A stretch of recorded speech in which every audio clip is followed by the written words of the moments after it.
May 15th, 2024 meeting of the Mashpee Planning Board at Town Hall in the Wacoit Room, 16 Great Neck Road North, Mashpee, Mass. At 7 o'clock. Welcome everyone here tonight. We're being broadcast live on Channel 8 and streamed live on the Town of Mashpee website, which is www.mashpeema.gov/channel-8. If you please stand if you're able for the Pledge of Allegiance. I pledge allegiance to the flag of the United States of America and to the republic for which it stands, one nation, under God, indivisible, with liberty and justice for all.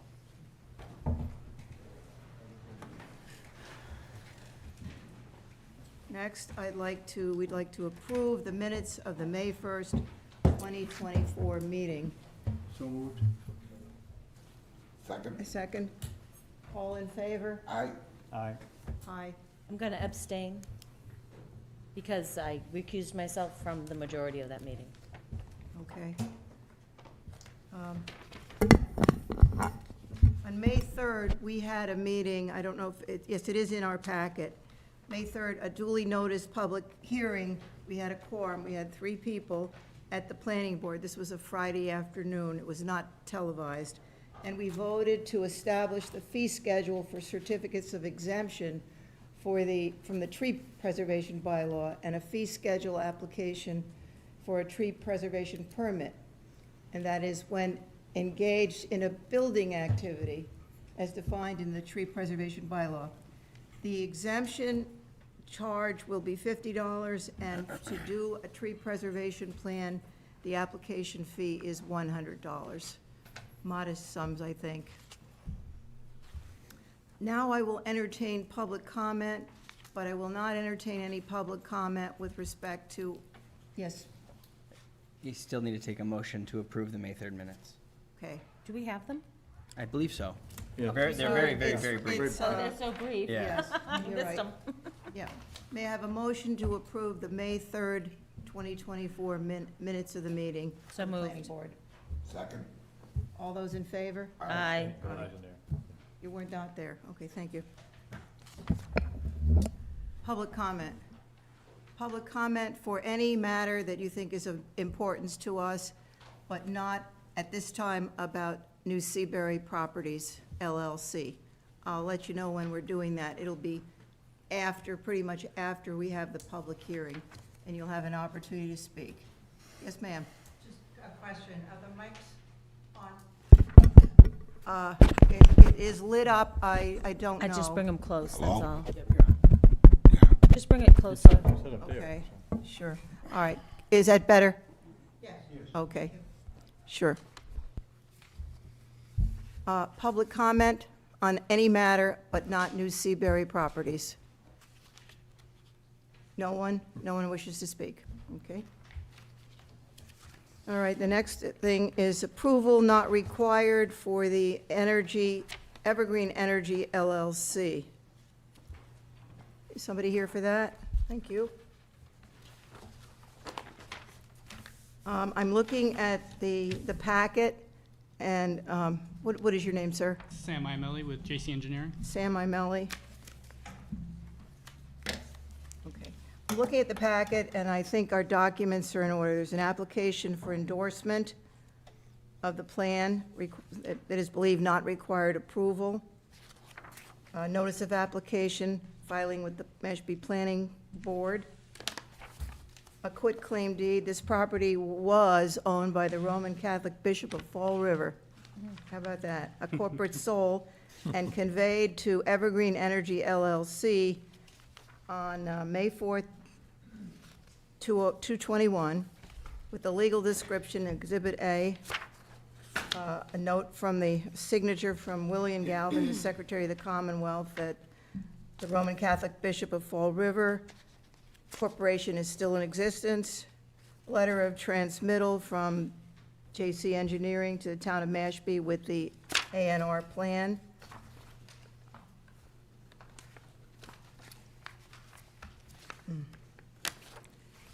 A check from J.C. Engineering for $100, which I guess is the application fee. And then here is the plan of what you want to do. The lot fronts on Main Street, 751 Main Street, and it's not a subdivision, it's just a reconfiguration of lots 1 and 2. Go ahead, sir. Correct. Sam Imelli with JC Engineering. The property here is 751 Main Street, Assessors Map 13, Lot 58. The purpose of this plan is to reconfigure the lot lines of Lot 1 and Lot 2 as shown on previously recorded plan, book 693, page 48.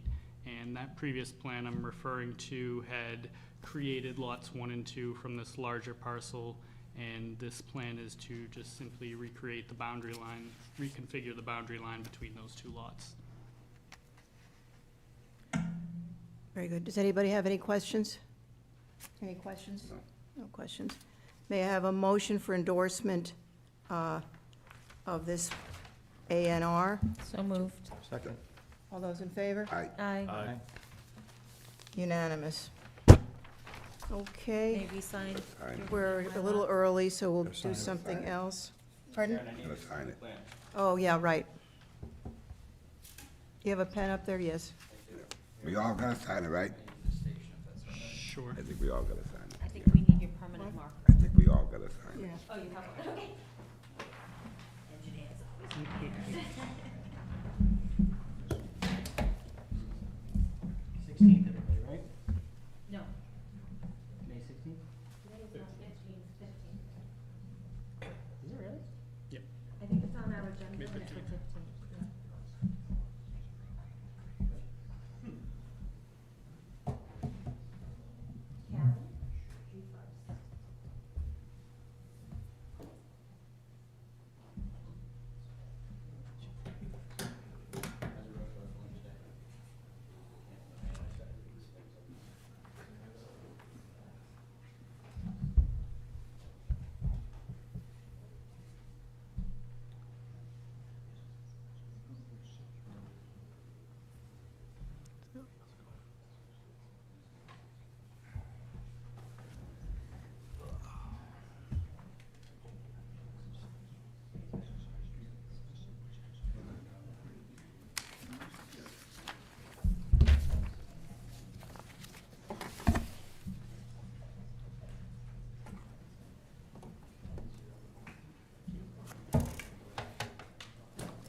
Busy out there?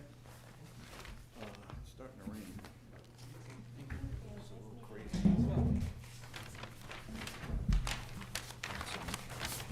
Thank you, sir.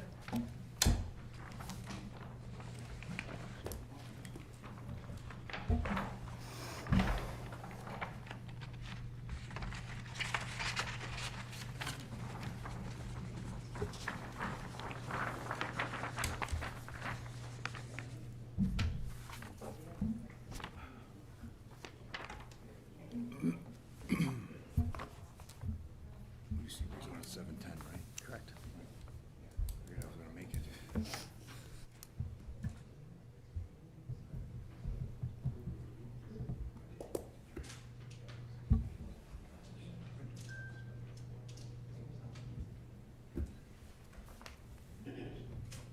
While we're waiting, just to inform everyone, our next planning board meeting is June 5th, and my understanding is there will only be one meeting in June, and July, the same one meeting, and that will be on what date, Evan, do you know? I don't recall the dates. Okay. That's your regularly scheduled meetings that were on conflicting dates, I think, some holidays. So if you needed to meet, it would be ad hoc. All right. Yes, okay. I think- So are we meeting the first Wednesday in July or the Yes. third? Ooh, actually, let me confirm that before I speak too soon. I bet you the first is right around the 4th, as per usual.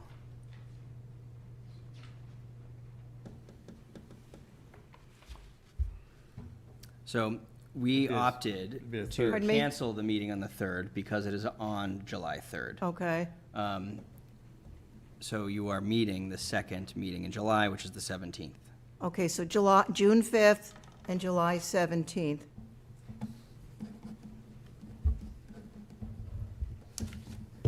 All right. It's now 7:10, and our public hearing will be on New Seabury Homes LLC.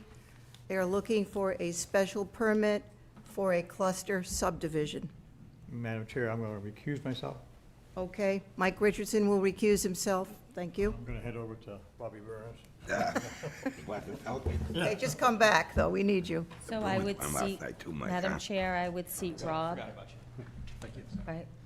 Rob, since this will require a supermajority, I'm going to seat you as a voting member. Okay. The Mashpee Planning Board Public Hearing Notice. Pursuant to Massachusetts General Laws, Chapter 48, Section 9, and the Mashpee zoning bylaws, Section 174-24C and 174-47, the Mashpee Planning Board will hold a public hearing on Wednesday, May 15, 2024, at 7:10 PM in the Wacoit Meeting Room at the Mashpee Town Hall, 16 Great Neck Road North, Mashpee, Mass. 02649, to consider an application made by New Seabury Homes LLC for approval of a special permit for a cluster subdivision.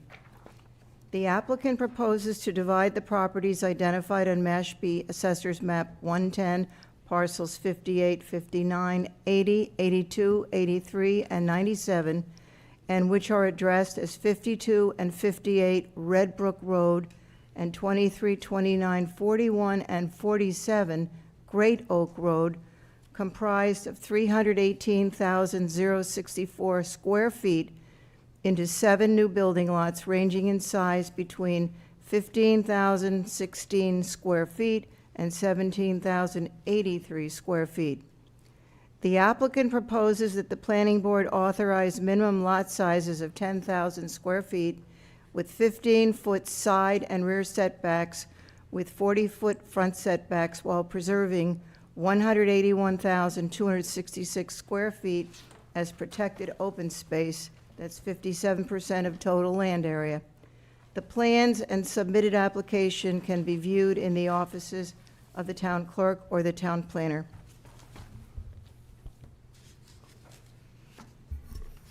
The documents I have that they've submitted is the application for special permit for a cluster subdivision, a quitclaim deed from Christopher Burden as trustee of the trust Oh, wow. to New Seabury Properties LLC, with Exhibit A, all right title and interest to these trusts, and the book and page are listed, Exhibit A. And the trusts conveyed to New Seabury are listed under Exhibit B. And the trustee's certificate, that's Christopher Burden's certificate, declaring that he is the sole trustee of these trusts, and that he's authorized by all the beneficiaries to sign and deliver the deed. Mr. Town Planner, is that a complete application? With a couple exceptions also were provided were the stormwater report. Oh, yes, To the yes. engineer. Yes, and we do have plans, and I won't go into the plans, but we've got a number of plans and a stormwater report. All right.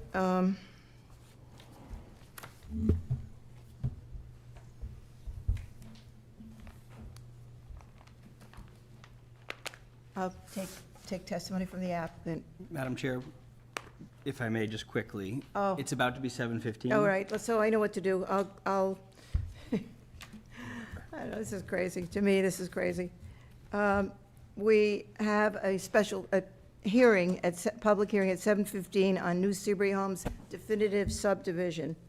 So what I'm going to have to do is Continue that public. hearing. ask that we continue this public hearing on applicant's request for a definitive subdivision. Basically, I can't continue because I haven't opened it, but may I have a motion to incorporate by reference the special permit hearing into the definitive subdivision hearing that will take place later? So moved. Second. All those in favor? Aye. Aye. Okay. All right, so applicant, if you will. Good evening. For the record, my name is Brian Yurgation. I'm a professional engineer with BSC Group, representing New Seabury Homes tonight. With me is my colleague, Kieran Healy, a professional land surveyor. So, thank you for reading all of that information at the start. Took half of my presentation away. Okay. So we are seeking the residential cluster subdivision of 7 lots, plus the open space lot. The site is located on Great Oak Road between Sips Road and Red Brook Road, and it's on the western sideline of the road.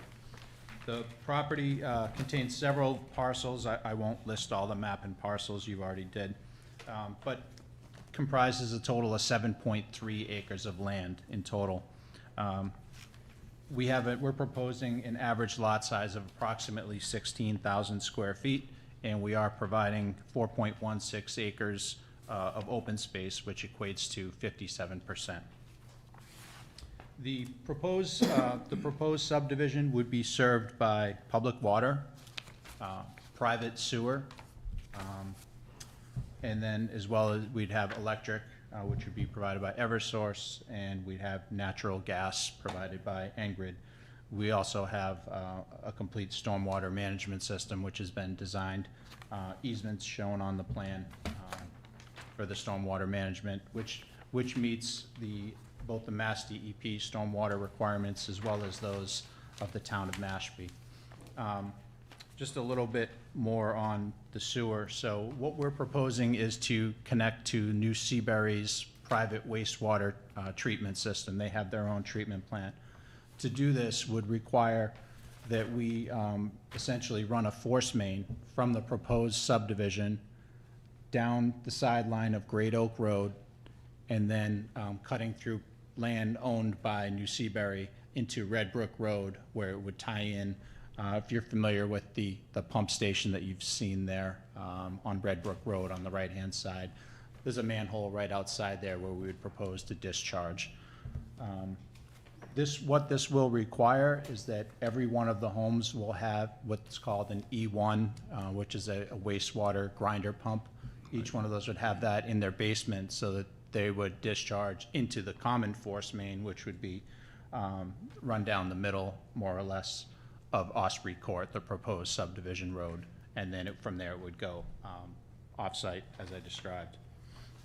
For stormwater management, what we're doing is we have a very conventional system, collection system with catch basins, storm drains, and drain manholes. And then we have we're achieving our water quality treatment through proprietary storm scepter water quality unit. From there, we will discharge it there's an existing very deep natural depression that exists on site.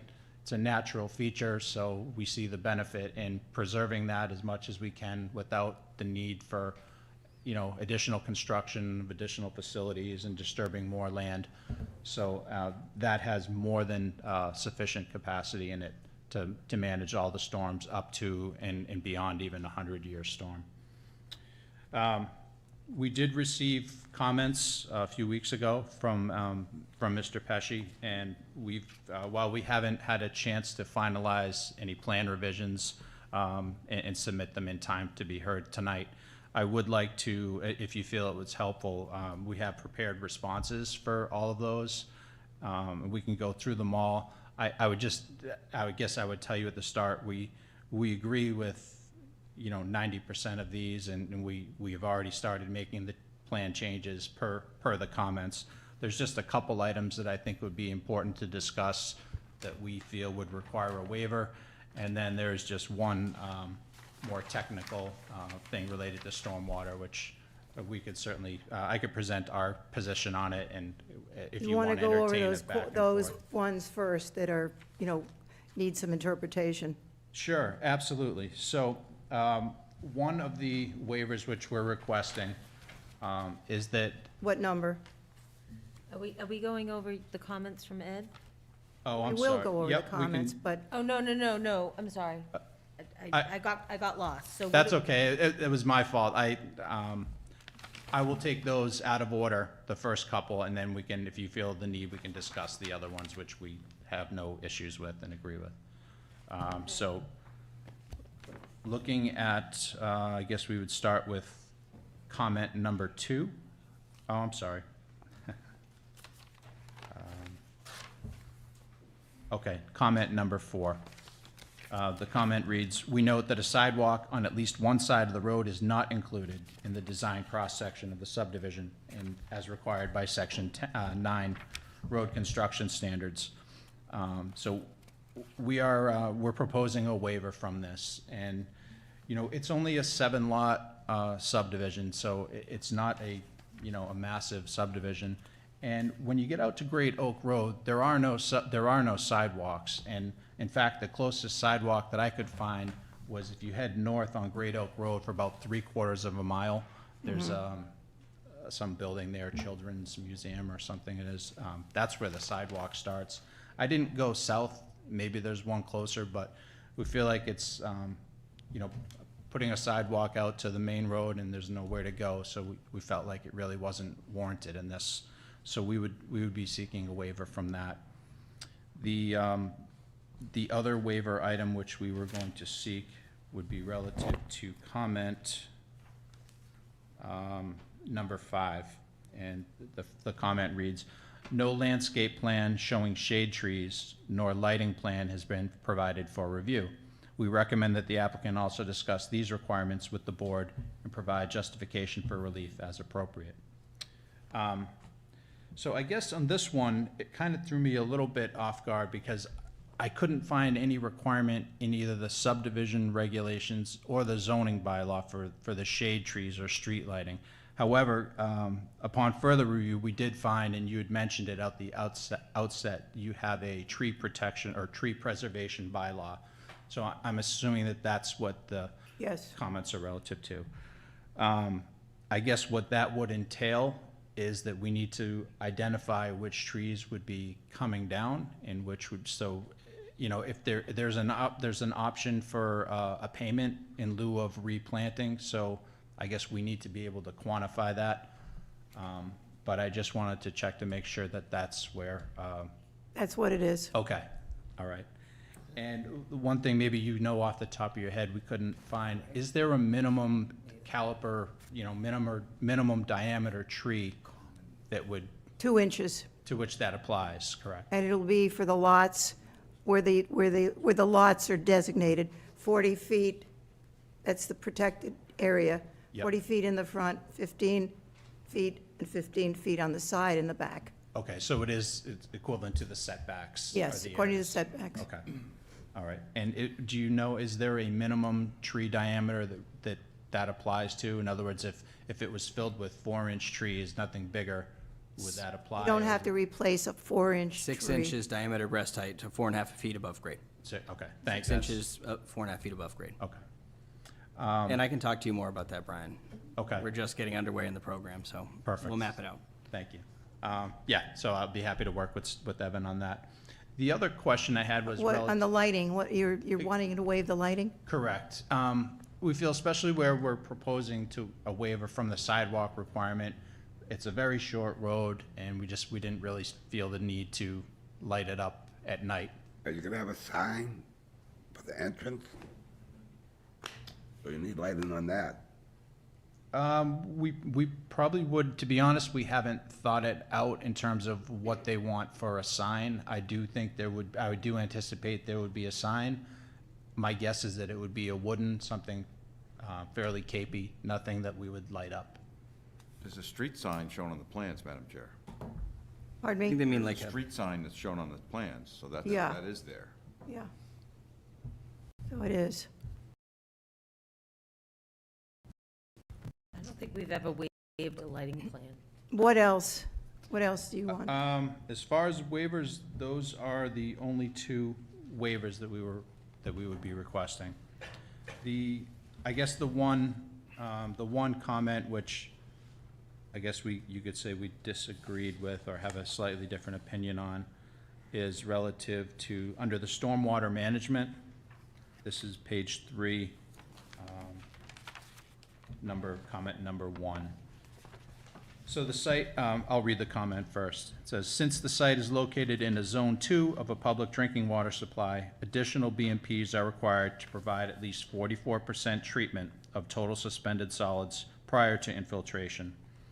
Sheet 2.0 shows water quality unit in the road, but no construction detail was provided, and the TSS removal calculations did not include this BMP. I guess the one I was really, well, let me start with this. So we are providing, we are meeting that standard. We're providing a total of 68% TSS prior to infiltration. The standard is 44%. So we are meeting that, and I acknowledge if we don't have details, we'll make sure that we add all of those. I guess the next one is number 2. Number 2 reads, the water quality volume calculation shown in section 6.03 of the stormwater report uses the infiltration basin volume to satisfy this requirement. This is not recommended in a Zone 2. Instead, some other method of satisfying the required water quality volume should be provided prior to infiltration. This may include sizing the water quality unit appropriately per the manufacturer's recommendations, or providing a properly sized sediment forebay. So we feel that, given that it is a Zone 2, we do feel that, as is stated in the Mass Stormwater Policy, that infiltration basin is a very appropriate, they're actually highly recommended in these sort of areas. So we do feel that it's an appropriate BMP. And because we are providing a proprietary water quality device, which itself is rated for over 80% TSS removal itself, that an infiltration basin counts 80% TSS. So I guess what I'm saying is I feel that we are meeting this requirement, and that I don't see the need, and I don't think putting a sediment forebay in would just make a lot more land disturbance in that natural basin, which is a nice natural feature. So, Yes. through you, Madam Chair, so Yeah. Brian, it's very nice to meet you, finally. You too. Face to face. And first of all, I don't completely disagree with things that Brian just said. So Brian, let me just stop you there. So item 1 and item 2 are related. Yeah. Okay, so item 1 was, hey, you have this little tiny note that says WQU, okay? Your TSS calculations don't even mention it, so you just did emphasize 68% removal, right? 66. Yeah, with that, but your TSS calculations didn't show that. It eliminated that. So I wasn't sure if you knew, or if you really were providing that treatment. Okay. Since you are providing that treatment, and I'm assuming you have no problem putting a construction detail on there. Absolutely. To make sure everybody except besides you knows that that's supposed to be in there, then you certainly would satisfy item 1. Okay. Okay? So I didn't think you'd disagree with that, but you'd see where I was confused, where there's no other information, and oh, by the way, your TSS calculations didn't even show it. Once you show that TSS calculation with the with the water quality unit, the storm scepter, as you said, then you absolutely meet the 44% rule. You absolutely don't need to have a sediment forebay. Okay. But you need to show me how that storm scepter is sized to accommodate that water quality requirement. So it's supposed to be, if you look in the stormwater management policy, you'll see it's X amount of cubic feet of storage per acre of impervious, right? So if you just look at that and provide that, you've now solved the whole problem. You just couldn't get away with using the infiltration basin for water quality. That's not the purpose.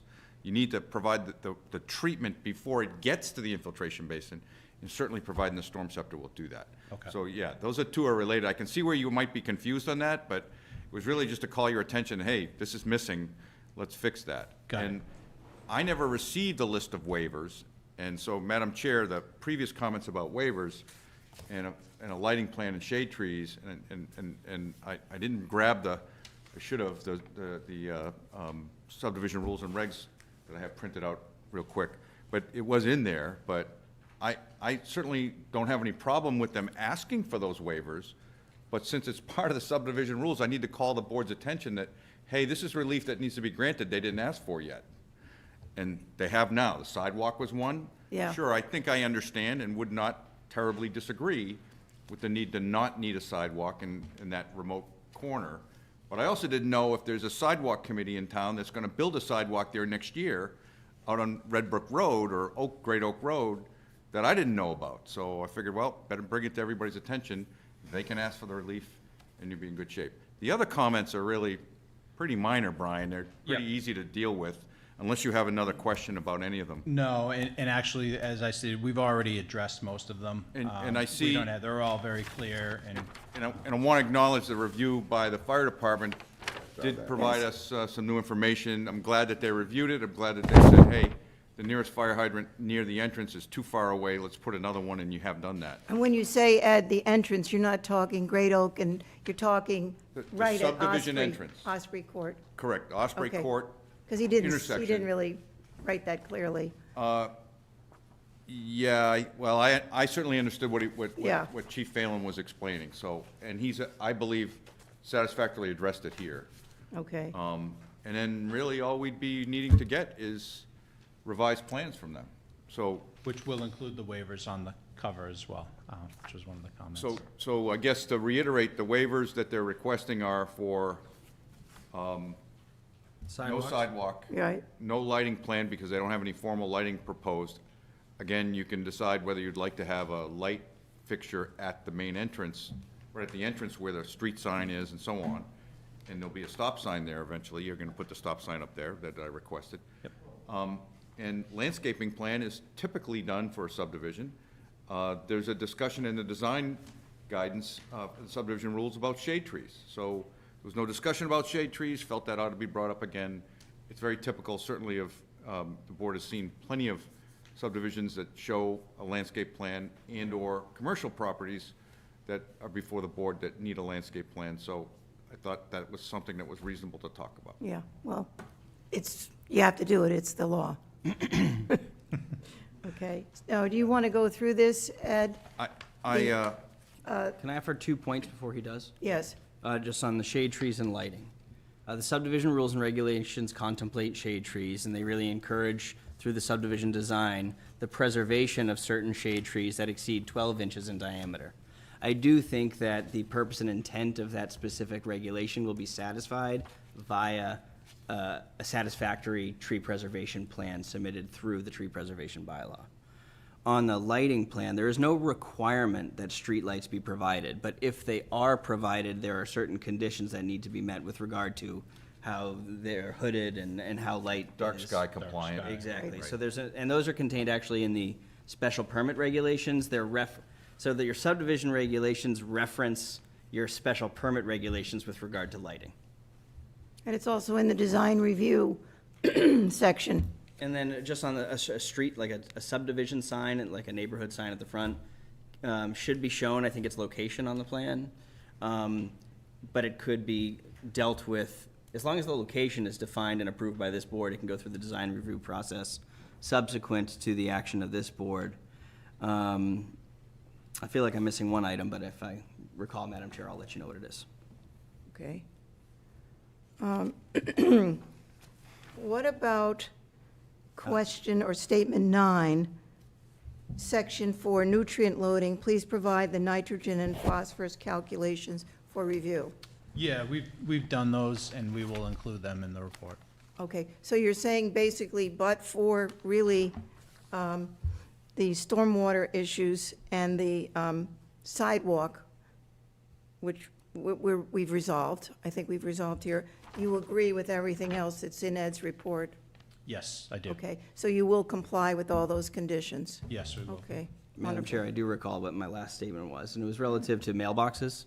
I believe the threshold for a cluster unit is 8 units, but I wanted to confirm that detail, and if you are required to have a cluster unit, that some sort of land area is provided for that for Turn-off any area. potential homeowners.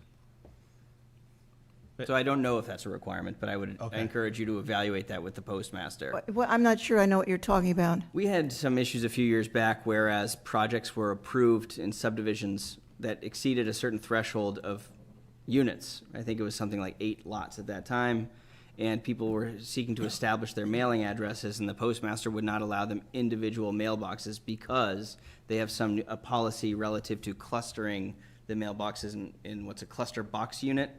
And the board has no authority over that, the town has no authority over that, that's solely at the discretion of the postmaster. So I try to encourage applicants to get clarity from the postmaster, Right. if that will be a requirement to remove a headache for homeowners later. Oh, I know there's another thing that I don't know this, but I've heard from people who live around there that there's possibly something dangerous when you're driving down Great Oak and it splits off and Red Brook Road is there. You drive down Great Oak and you see where that Osprey entrance is going to be.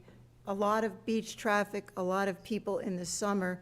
Is there anything that you would be inclined to do to mitigate that in terms of signage? I don't know what, or could we talk to DPW and ask her what she thinks? Certainly. Could he do that? Well, We would have to go through that. Cameron, explain to me a little bit more. You're concerned that people won't know where the street is? No, they know where the street is, but there's a lot of convergence going on. You've got coming into New Seabury Okay. further up, then you get to Red Brook Road, and then you go straight, and then you've got people coming out of Osprey. You got a lot of movement there, particularly in the I summertime. go down there every day, I live down there. Is there traffic there? Oh, it's horrible, because people go down Great Oak Road, some people turn right. Yeah. Some people coming up, turn left, people go, a lot of things. And then the exit to go into this property is really close to You see where your entrance that is. intersection. And just on the left-hand side, you got the timeshares there. Yes. That's Is really that crowded. Sips in the Road? summer. That's almost right across the street from the Okay. entrance. Yeah. So I wish you could come off of Red Brick Road into that property. Is that possible? Well, I think that I think there's clearly challenges at that intersection. I think that's indisputable from anyone who travels in that area or from anecdotal evidence provided to us through a number of conversations. But I think it would behoove us to ask that question of the DPW director about what the data shows in terms of pedestrian vehicular safety at that intersection, what the actual volumes of traffic created by this project would be, and how it would impact that intersection to determine what, if any, mitigative actions would be prudent to consider by way of this approval or this evaluation of the proposal. And further, to hear from anyone who wants to provide public comment on the matter before seeking that opinion from the DPW director, and kind Okay. of getting too far down into the weeds of that question without knowing a little bit more. All right. Now, there's that open space on the plan. Actually, by Sips Road, where you're going to be tearing down a garage and a house. Yes. I looked at the site. It's all heavy vegetation, is it not? It is, Yeah. yes. And that's in quite a state of disrepair. Okay. So you're not doing any active agricultural lands there, are you? You don't have any plan for that? No, Okay. no. And these will be single-family homes? Yes. And what will the approximate square footage of these houses be? Yeah, 2,000 to 3,000 maybe in that, 2,000 to 3,000? They could be at the as most. low I'm- as 2,000? We haven't really looked into the square footage at this Yeah. time, but Will they have garages? probably yes. My guess is that Two they will. garages, 2 spaces? I don't know if, I can't, I They certainly probably haven't can't gotten to commit that point of that. design Yeah, yet. well, I'm just haven't. wondering They- what they have in mind. They do have, New Seabury does have a lot of different house designs, which they could, look to see what, based on the configuration, the shape of the lot, and something that would be appropriate. But we haven't, as Evan said, we haven't gotten that far yet with it. And on the Osprey Court, people will not be parking on that road, will they? No. I mean, that would be verboten. Correct.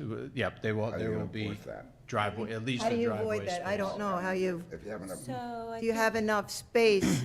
I mean, if somebody has a July 4th party, yes, I would assume there are gonna be some parking on the street, but not as a matter of practice. They will have a driveway and quite possibly, most likely, a garage. I just don't know that for certain. So Karen, are you asking if there's room to accommodate 2 cars per lot? Yes. There definitely would be, because Yeah, the the setback garage is, the setback is 40 feet from the street to from the right of way to the buildings. So the 40 feet takes 2 vehicles. So just a single driveway would do it. It's probably going to be wider than that at the garage entrances. So, but there's definitely space for 2 individual cars on Okay. each lot.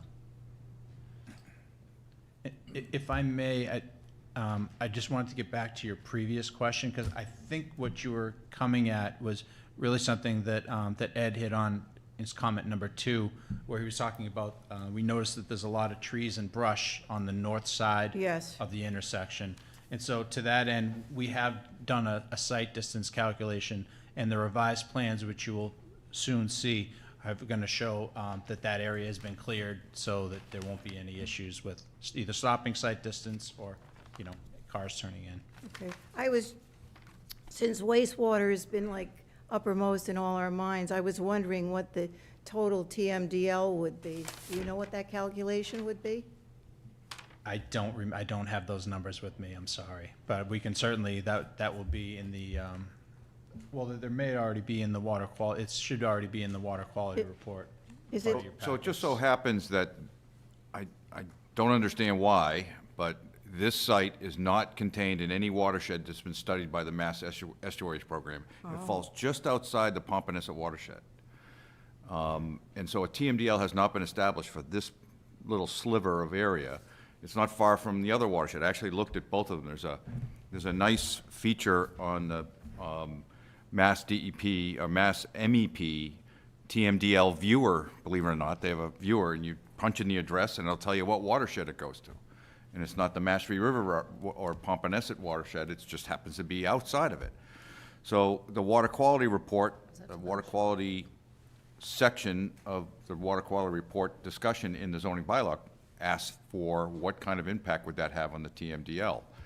I would certainly submit that while the site isn't in the TMDL, the wastewater plant now is, where they're putting their wastewater.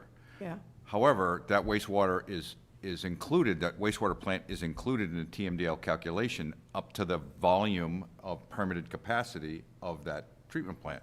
So as long as they're managing the treatment plant properly and not exceeding their permitted capacity, that effect is negative. There's no increased effect on the TMDL, net TMDL for that watershed. I did ask Know for what their them, capacity is now? I would have to look at it. It's a certain milligrams of nitrogen per year. Yeah. And there's a goal to reduce that nitrogen. You're certainly going to help with that, with sewering part of the community, the rest of the community upstream of New Seabury. That's, currently under design and underway. Mashpee is not the only community here in the Cape that's doing that, certainly. And we'll all be complaining about the traffic delays from all the construction someday. Well, I look forward to that. It's a good thing for our environment, right? But in this case, the TMDL is not a factor. It's not an issue, simply because they're diverting their wastewater, paying to pump it there to a permitted wastewater treatment facility with a permitted flow recognized by the DEP. And the majority of the nitrogen loading from any subdivision, the majority component of the nitrogen loading analysis is the wastewater component. So the remaining of it is simply some atmospheric nitrogen contribution and some fertilizer. And I did ask them to look at the Cape Cod Commission method that we all use in the region to kind of calculate the base loading of nitrogen for the site. I don't anticipate they'll be anywhere near 5 ppm as a result, which is the recommended guidance for Cape Cod Commission. This, just to be clear, this project does not fall under the purview or permitting authority of the Cape Cod Commission. It's just simply a way we use to help guide our decision-making and our analysis. So it's one of the things. So to answer your question, Madam Chair, the TMDL is a good question, but in this case, it's not going to be an impact. It doesn't apply to our site. Okay. The last question I have is, who will own the open space? Will it be the town or No, so New Seabury Homes will create a homeowners association, and they will be responsible for perpetual maintenance. Okay, and just so people understand, the open space, and correct me if I'm wrong, the open space will be deed restricted, there will never be any building on that property. That's correct. And Yeah, we've got- It is contiguous open space. Right, we've got 2 parcels. No, that's the existing condition. I'm looking at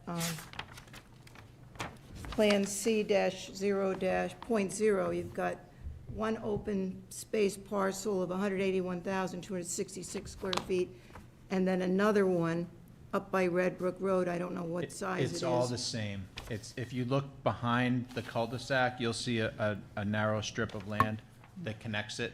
Oh, I see. So it is all one. That's why there's only one label in that, I in get that it. lower And that whole portion. thing, all of that equals 318,000? Correct. Okay, Correct. great. Which is, represents approximately 57% of the subdivision total area. Okay. Thank you. Does anyone on the planning board have any questions? Madam Chair? Yes. I had two, one for Ed. Early, when you first started speaking, you said there was or was not one street light on the street. I couldn't find it. No, there's a street sign Oh, a street- on the Street plan. sign. So the Oh, street okay, sign is street at the end of the street where we want it to be, and typically you would have a street light there. If there's gonna be a street light, that's where you put it. And that's obviously an intersection where you'd wanna provide some lighting for additional safety. So Okay, that would so- certainly be, I think, a recommendation that makes some sense. Okay, yeah, I would definitely make that same recommendation at the, pretty much subdivision this lot size would. A street light. Have a street light at the entrance and illuminate a sign if, so, being there. The other question was, Lot 7 on the existing plan, it seems like it's disappeared. Can you just, and it's not part of this, but is that just going to revert back to a single lot? So lot 7 is one of the proposed lots in the, in the subdivision. Oh, no, existing, before, the one on the corner where the, Down here? yeah, way down here. Oh, that's not part of the property. Oh, okay. It looked like it was, part of a planned subdivision with lots 1 through 7, but that's separate, okay. Yes. So that's still, Those were numbered like from the 60s. okay. Do you know what I mean? Like, I'll show these to you. Kieran, is that numbering from the Land Corp plan or something? Yeah, it's from Yeah. the, The Lanco plan is just the northerly portion. It's from the old subdivision plans. Okay, from the old subdivision plans. okay. Yeah, I just Yeah, that's, it threw me wondered, too. yeah. Oh, yeah. Do you have anything you would like to say, town planner? One final question. One of the open space parcel, there's structures proposed for demolition on the open space parcel. Are there plans included to remediate and restore that site so that natural vegetation can be helped along and taking over? I don't think the open space should be left in the condition it would be subsequent to the demolition and removal of the structure. Yeah, to answer your question, no, we haven't addressed that on any plans, but, I mean, sure, I think it's gonna, the vegetation's gonna take over once those structures are down, but we'd certainly be open to either mulching it, probably I'm guessing, more appropriate than planting loam and seed there, because we're just gonna allow that area to naturalize in the future, but I would say mulch would probably be a good, I don't know how the board feels about that, but. Board's call, it's something I wanted to elevate to, Oh, for their consideration. I think, if mulch deters it going back to its natural state, then no. We want it to go back to its vegetated state. Now it's So spring think jam. about what's the best technique to do that. Seed it, put a couple of trees in it, whatever, Okay. So where would you see that be, like, disturbed? Right Over down the- here, this piece right Yeah. here, There's 2 buildings. Where the house where is. the, Oh, okay, all right, thank you. so, Any other questions? Does anyone else have, do you have anything else you want to say, Ed? Nope, I'm good, thank you. Okay. So, Dennis and I have questions. let's see, would we have public hearing now with the special permit? My question. You have a question? And Mary has a question. Okay. All right. And lot 81, that's privately owned? It's right where the entrance is. Is that the Num- original? House number 81? It says parcel 81. It's right in the looking at the map, the left-hand corner. That's not part of New Seabury? That's correct, yeah, that's Okay. not part of the, And then lot 83, parcel 83, that's the open space? That's right in the front too. But I see a line going through it. It's a line for, It's shown as Lot 2 on the existing conditions plan? no, it's right in the corner of Great Oak Road and going into the entrance. It looks like an L shape. What map are you looking at? What's Dennis, that is one of the open Yeah. space Part of parcels. the open space? Yeah. Yeah, Yes. Okay. I didn't. Now, my other question, parcel 84, that's privately owned too, right? Say it again? Not on the, Is there- Parcel There's an 84. There's an on this existing map. home on that property now, Yes. correct? Who owns it? There's an existing home there now, there's an existing All right. dwelling there now, So that has nothing to do with this project? correct? Mary, you have a question?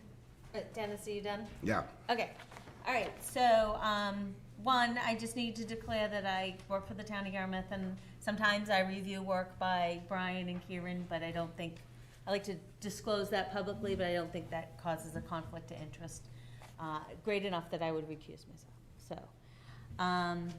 I like that you have on the plan the post-contact sensitivity zone, Yeah. right? And if I'm correct, it's that triangle in the upper right. And I like that that is becoming open space. So, thank you for being sensitive about that. Okay, so I was reading about low-impact development, and you and Ed got really technical, real quick. And I noticed that in our bylaws, it talks about, nitrogen removal, so I'd like you to address a little bit about that, but also, the runoff from the roofs and the buildings and all that kind of stuff are supposed to be pre-treated before they go into your system, through a natural means. So if you could talk about that as well. Sure, absolutely. So, I think, as Ed pointed out earlier, the biggest constituent of your nitrogen loading is typically wastewater. Right. And so, by us sewering this, we're removing that from the equation. So, while that's not removing existing nitrogen, it's removing nitrogen that would ordinarily be there if we were proposing on-site, septic systems. So that's the biggest part of it. We're also removing a good deal of nitrogen as well as phosphorus with the use of the proprietary Storm Scepter water quality units. Is that what the system is called, Storm Scepter? Storm Scepter. Okay. Yep. And that's gonna be located where? Sure. In the street, in the road. Yep. And it doesn't go to that depression? It does. I'll let Ed. It's here. It's right here, Yep, here. it's right here, and then it goes to the depression. Okay, So it's in the road, all the storm water will get collected in the From the road. And the 3 catch basins go through that storm scepter, that water quality unit, they call it a WQU. Yeah. They'll get us more detail, and then that discharges to this area over here. and when it discharges, does it discharge onto the surface? Correct. And is it a vegetated surface? It is. So right now, it's a natural depression that exists.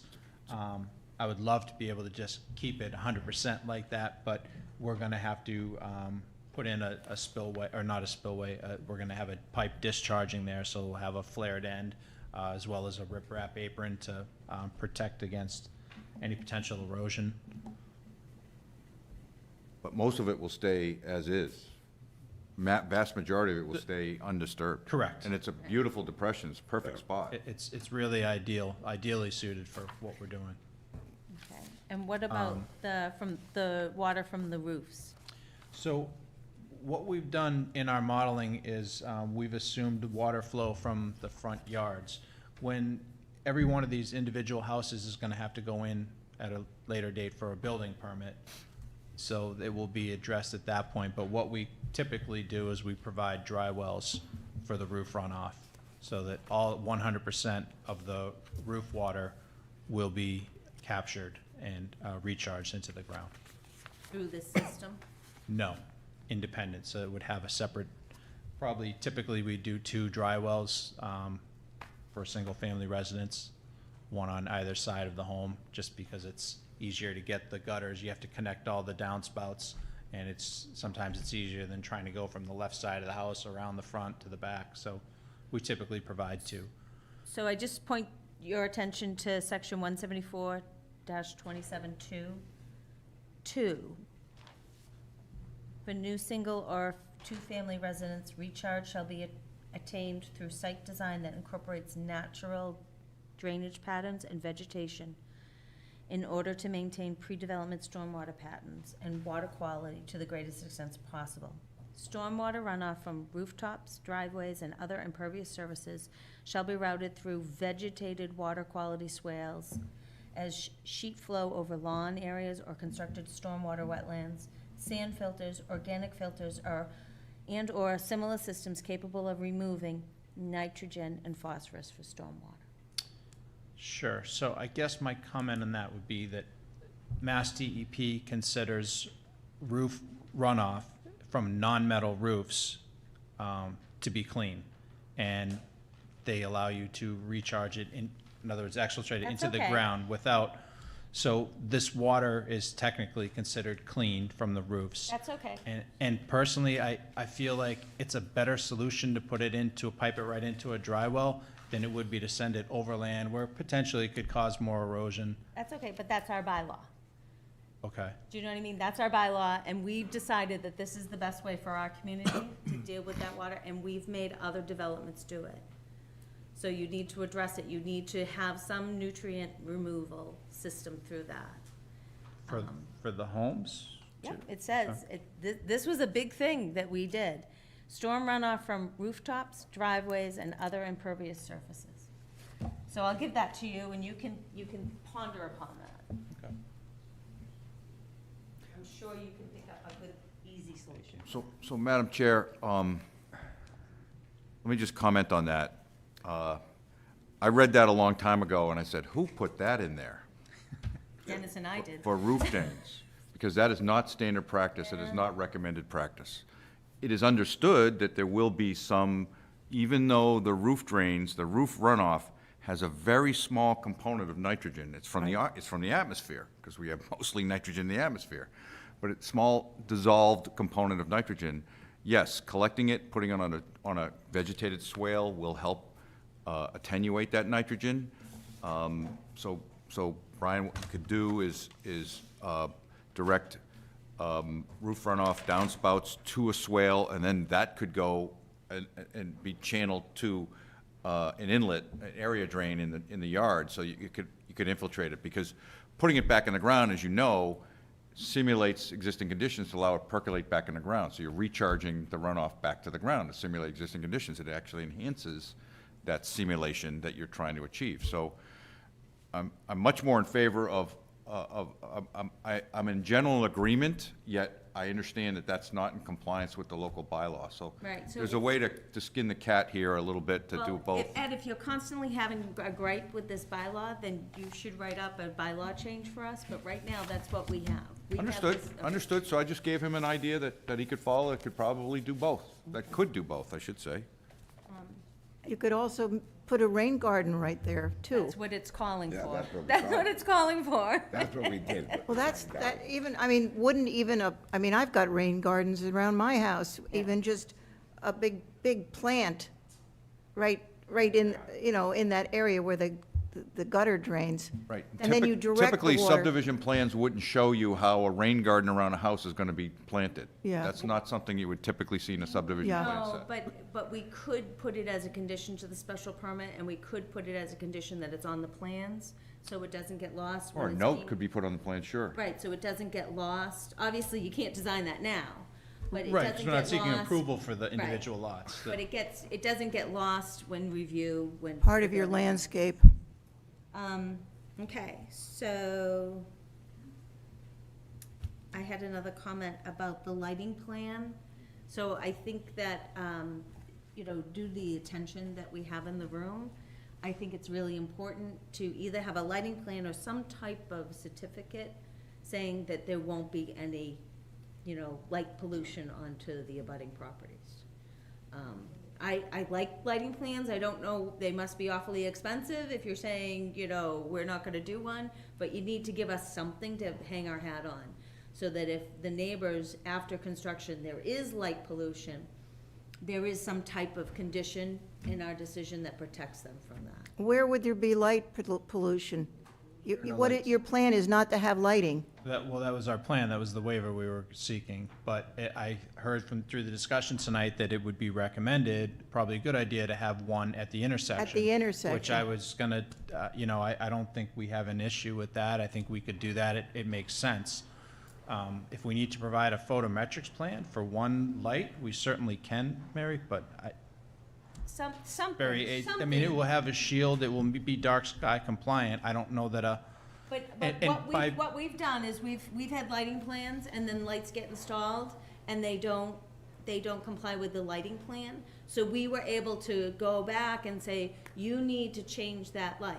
Sure. So we need something, whether there's gonna be lights or not, something that addresses the purpose of that lighting plan. So if we propose a light, which I think we're probably going to, I definitely want to confer with my client before committing to that 100%. But if we do, then we could, but we could easily provide that photometrics. But herein lies the problem. By the nature of where people would like to see that at the intersection, how are we going to prevent light pollution from going into the right-of-way? The answer is we really can't. It can have a shield, it can be dark sky compliant, but I don't think there's a way that we can do it and not put light onto the right of way. So I don't quite know how to address your concern. Brian, when you say We light don't on, want something shining in somebody's Well, bedroom. I mean, what Right. we're saying, if we do it, would be one at the It's just gonna light up a intersection, sign. certainly not lighting up people's. Yep. The intent is not to provide street lights so that when people go out for a walk at night or something, that it's lit up like in New York, Yeah, I just, if we need something, All they have to do is say no lights in the project except for the sign. No streetlights. No street lights. oh, street lights. Yeah.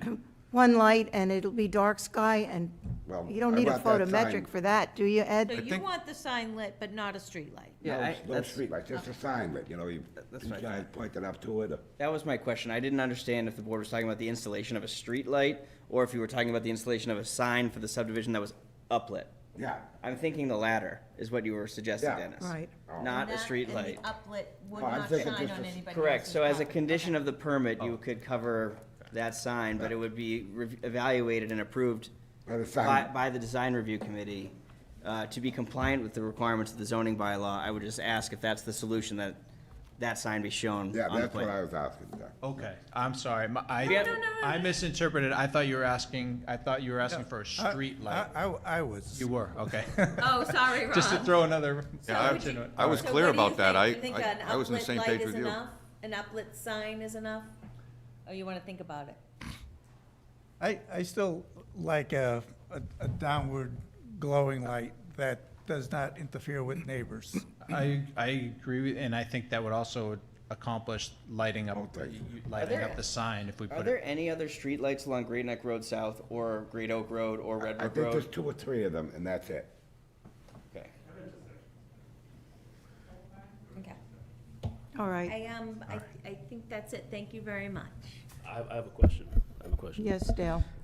So, the triangle is the post-contact sensitivity zone. So, is this saying that do you plan to do a cultural site assessment for this? No, Or are you just we're saying showing that? that area, and we're showing it, and also it's contiguous with our, with our open space. Okay. So So there's no work, there was no construction, there was nothing proposed in that section. in this site. So Correct. just the triangle, you're not gonna, this triangle is next to your proposed site. Wouldn't there be a need for a archaeological site assessment here as well? Yeah. This is a We're not culturally proposing sensitive any area. work there, and that will be permanently restricted, open space, so it can never be. Oh, no, I'm talking about the work you plan to do, like these The lots. development. The development. Well, it's outside of that zone. It's outside of the work zone? Yeah, so you have the triangle, right? That's Yeah. already defined. But it is, He wants to know if it's gonna get disturbed, right? You Yeah, I wanna mean, know well, I if mean, that if you find- triangle's if you- gonna get disturbed. if during your work you find a Oh, artifact he's asking for the whole outside the site. triangle. Oh, That whole site where they're gonna actually dig a foundation and hope they don't find any bones, out of, Shouldn't there be an assessment done prior to that? There's no work being done in that area. No, outside Oh, of the, oh, outside of the yeah. area. sorry, I'm sorry, so the whole site, Yeah, outside. are of you the site. asking for an assessment done for the whole site? Yes. Because it's. I understand the triangle's 'Cause it's already close. defined already, but it's right next to it. I mean, I don't think, Typically, what we do is we inform the contractor of the location adjacent to this, and as the contractor's doing his work, we have them observe, and if they observe anything, then they let everybody know, and the project stops. It's typically how we do something like this when it is not in the primary sensitive zone. That's, Mr. Healy, I could you figured- speak up? I couldn't hear you. I'm sorry. Typically, what we do is we inform the contractor of the location of the primary sensitive zone here, and we inform him to be aware of his construction, and that during the construction, if he were to find something, then the construction stops at that time, and, no further work happens until everything's cleared up. So that's, right. Well, I think that just due to the location of the construction, a site assessment, archaeological site assessment should be done prior to any construction. So I that- agree with that too, because just down the street where the cottages are, there's a historical site there.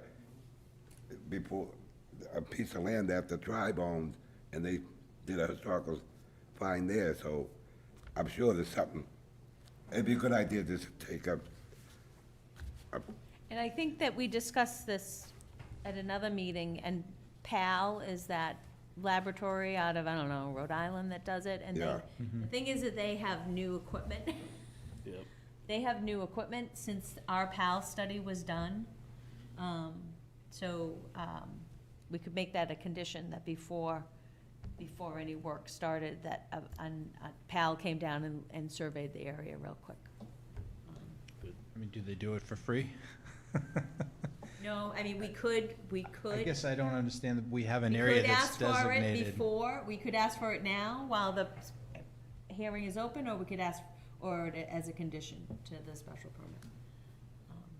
So, Does anyone have any other questions? Because I'm ready to call the abutters up. no, I don't, thank you. Okay. Raise your hand if you want to speak as an abutter to this property. Okay. All right. I'll just take it by row. First row, anybody in the first row? Would you like? You have to Oh, come, so can they have the table? Have to come up, yeah. You have to come up and give your name and address. And let me say this, if you hear something that's already been said, you can just say, I agree with so-and-so, what she said about, but don't repeat it if you can help it, because there are a lot of people want to speak here. What's your name and your address, please? And speak right to Jewel the mic. Blake, 709 Great Neck Road South. I have one question. I'm a little confused about what a natural depression is. Is that like wetland? I don't know. I'll show you. Ed, can you answer that Do you for her? want both of them at once, or? One at a time. Yeah, that shows the topography. It's just a low area of topography, undulating land, and it's just a circular bowl, if you will. It was probably an area where the piece of the glacier broke off and melted into. So a piece of the ice broke off and created a little, what's called a kettle hole. yeah.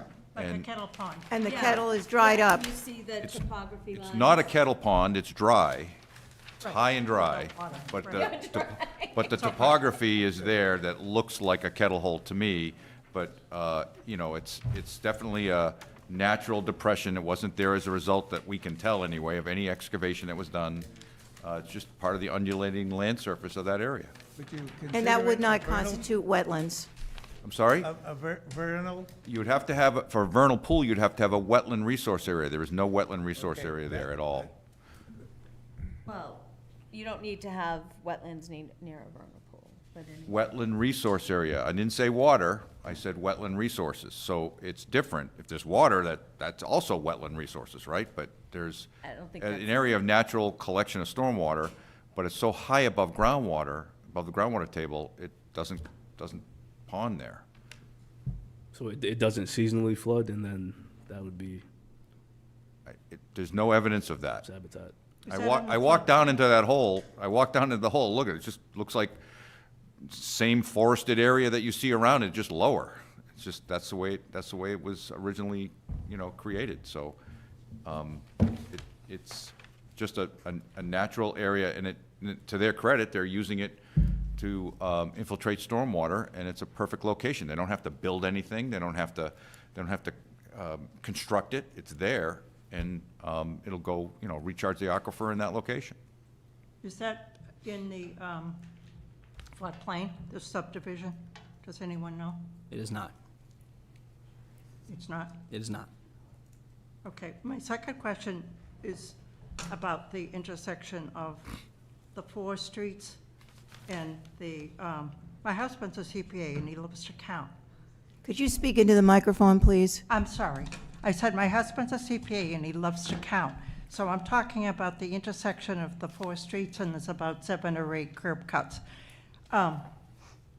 We've counted as many as 50 cars in 5 minutes going into the entrance to New Seabury.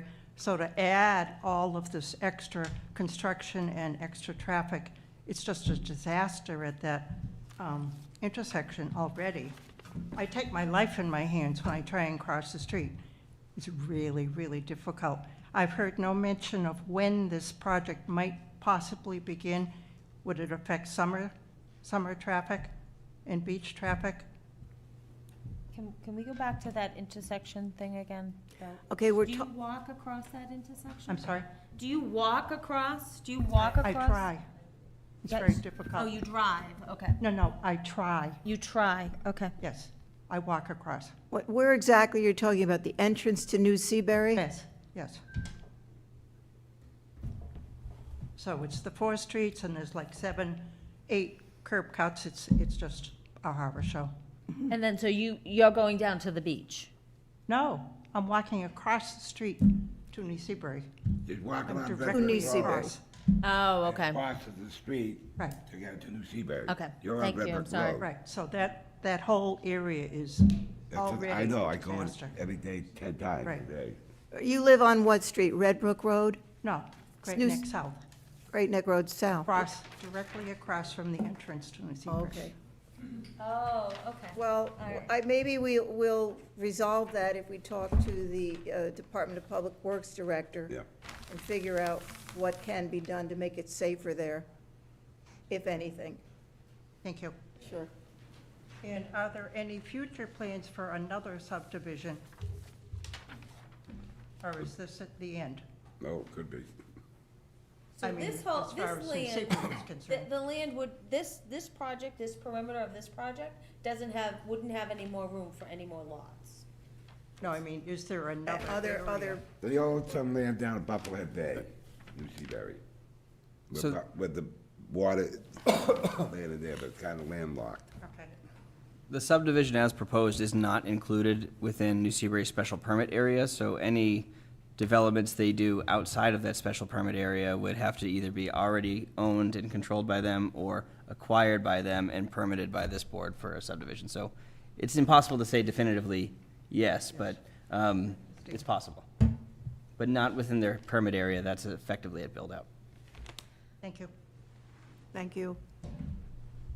So now I get where she Anyone was in the going. second row? Pretty much gets it out. Hello. Hi. Hi, my name's Tom Starrick. I live on 86 Red Brook Road, and I am an abutter to the property in question. Now, I have a few questions, a few concerns, and one was this gentleman here mentioned Indian bones and artifacts. You know, I know for a fact across the street, there is an old Indian cemetery that is fenced off, and when they built the cottages, they actually built the cottages, you know, within 50 feet of this fence. Now, you know, who is to say that the grave site didn't continue across the street? Over on Red Brook Road, if you go back a few years, there was a building there, and Princess Morningstar owned the property. Now, she had many buildings on that property. Who knows what in the past, you know, years prior, was buried there. And in that piece is the piece that is going to be, is proposed to be developed on, which would be the right-hand side of the cul-de-sac, going in on Great Oak South. That is one concern I have, because I'm an outdoors person, and I do a lot of walking out there. And I have seen just things that very, very old things that I think, you know, possibly there could be something back there. And I think if they're going to consider building, I think there should be a survey. You had mentioned that survey that the company does. I think at least, you know, do that. Now, I've been on sites, you know, I worked on the site years ago over at Little Neck Bay, when they were building houses on Little Neck Bay, and they found bones. I worked on the house right beside it. There was Yes. 11 graves they found in the lot right beside it. 11 graves. So how many did they find, and they didn't tell anybody about? Exactly, that they were unmarked, and they found those. And just like, is it Mr.? Dennis. Dennis. Just like Dennis said, you know, who's to know how many they found that they didn't report? You know, it's easy to find a couple bones and throw them in a different hole, you know? I'm sure that happens. So I think something should be done as far as doing a survey on, you know, Indian artifacts, Indian bones, Indian, anything, an old Indian cemetery, or just maybe where an Indian's family was buried. Because back in the day, back by Little Neck Bay, there were old buildings back there, and there were only a few people lived over there. And so I'm concerned with that. Another thing I'm concerned with is, you know, the lots are 16,000 square feet. That's a very small lot. Those lots are so small, and they're talking about building 2,000 square foot homes. Well, I don't believe that. I don't believe that for a second. You know, New Seabury, the only time they've ever built a 2,000 square foot home were over at the cottages, which I've lived in Mashpee for 50 years, and you know, I'm all for development, and I'm all for progress, but what has been done to Mashpee, just drive through the cottages. No. It's not Mashpee. I don't know what to compare that to. The houses are 10 feet apart. My thing is, keep New Seabury on the other side of the road. You know, don't bring New Seabury over on our side of the road. You know, all these people behind me are our neighbors, and we're all friendly neighbors. We get along. I know these, if they get the approval for this, I know those houses aren't going to be 2,000. They're going to be 4,000 square foot houses on 16,000 square foot lots. We listen to the noise and everything for over 3 years while they were building the cottages. It was every day for 3 years, you know, and it's just not the Mashpee that I moved to 50 years ago. You know, when is enough enough? I know Icon has a lot of money, and I know they can hire expensive lawyers. On my piece of property, I have 3.5 acres. Can I subdivide my 3.5 acres into 18,000 square foot lots? No, of course not. If I had an expensive lawyer, high-paid lawyer, could I? Possibly. Now, if I'm wrong here, tell me. But, you know, I don't see the need of expanding New Seabury. Now, New Seabury is all for sale. So all of New Seabury is up for sale. Once they build, if they get the go-ahead to build these 7 houses, Icon is out of here. They're gone.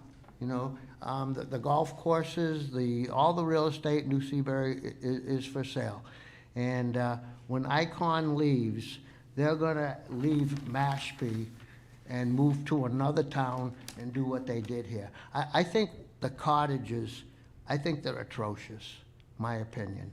I work in New Seabury. I know a lot of people that have lived in New Seabury for many years. I don't know one person that likes the cottages.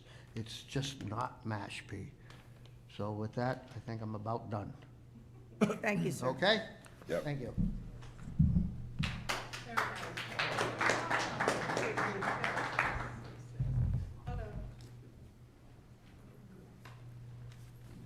Hi. I'm Jackie Bartolome, and I'm my Paul. husband Paul. Bartolome. And we bought the property probably more than, well, there's one other neighbor, that's probably just as bad. What, We're at 66 Red Brook. okay, as you turn right onto First Red house on the Road, left. Are you on the left side? Yes, So you're up really right? We're right there. Yeah. Yeah. And as Tom said, when we bought our land, we were very aware that Princess Morningstar had owned, Evening Star? Oh, okay. With the total That it was precious land to the Wampanoags. And I have done a lot of research, and she actually was kind of like a witch doctor, I guess. And she used to give out, you know, people used to go there and see her. And there's a stage in the back that's buried. So there could be something back there, I don't know. But we are definitely opposed to the cul-de-sac behind us, as you can imagine, because it's really affecting our property.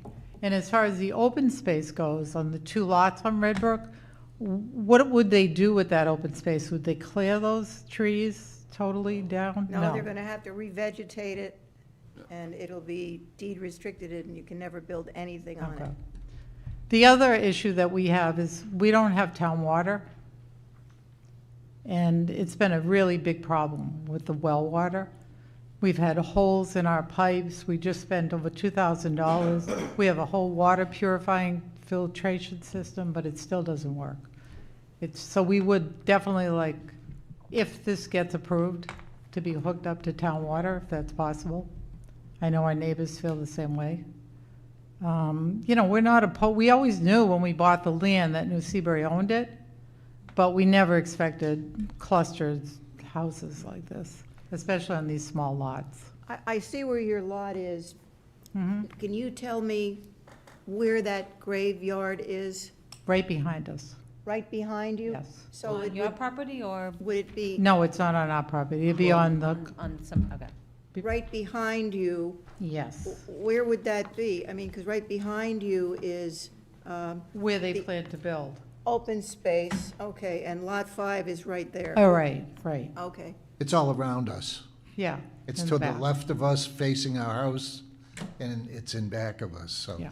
The stage that they had was to the left of us, it's down in a gully. And does it go into this land here? Yes, Yeah, it's on the And land. what is that cemetery called? I don't know. Oh, what was it called? Oh, who lived there before? Oh, I mean, somebody gave it a name, is that? I think Tom had a name for it. Okay, so, But I don't know what it is. And my other concern is, and I think Jules mentioned it, the traffic on the corner of, when you come out of Red Brook and you're going left, people do have a stop sign, but they don't always stop, and nobody knows who's to go, who's not to go, but everybody kind of, you know, the kids ride bikes and they come down Red Brook and they try to go over to New Seabury. It's dangerous. It's very dangerous because nobody knows what to do, and especially tourists. They don't know. They just come whipping down Great Oak and they just keep going. They don't put a blinker on like they're going to turn onto Red Brook.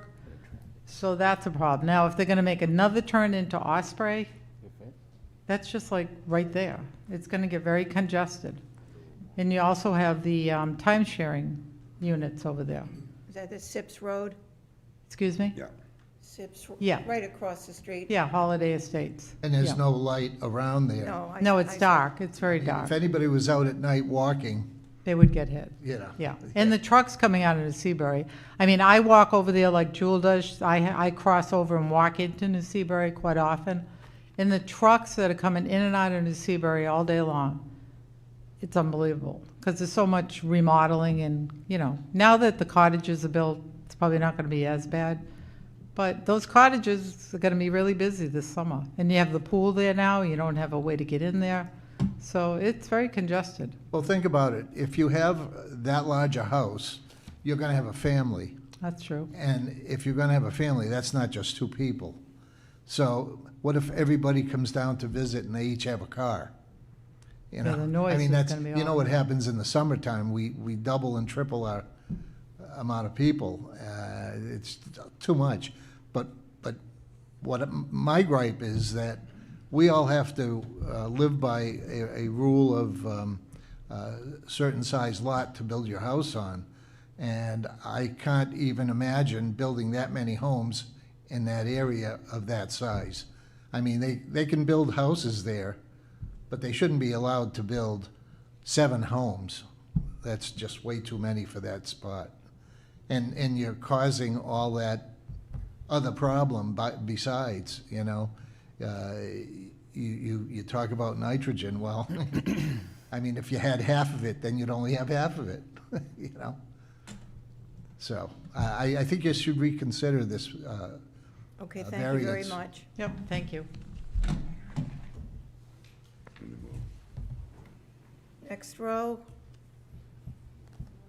Anybody back there?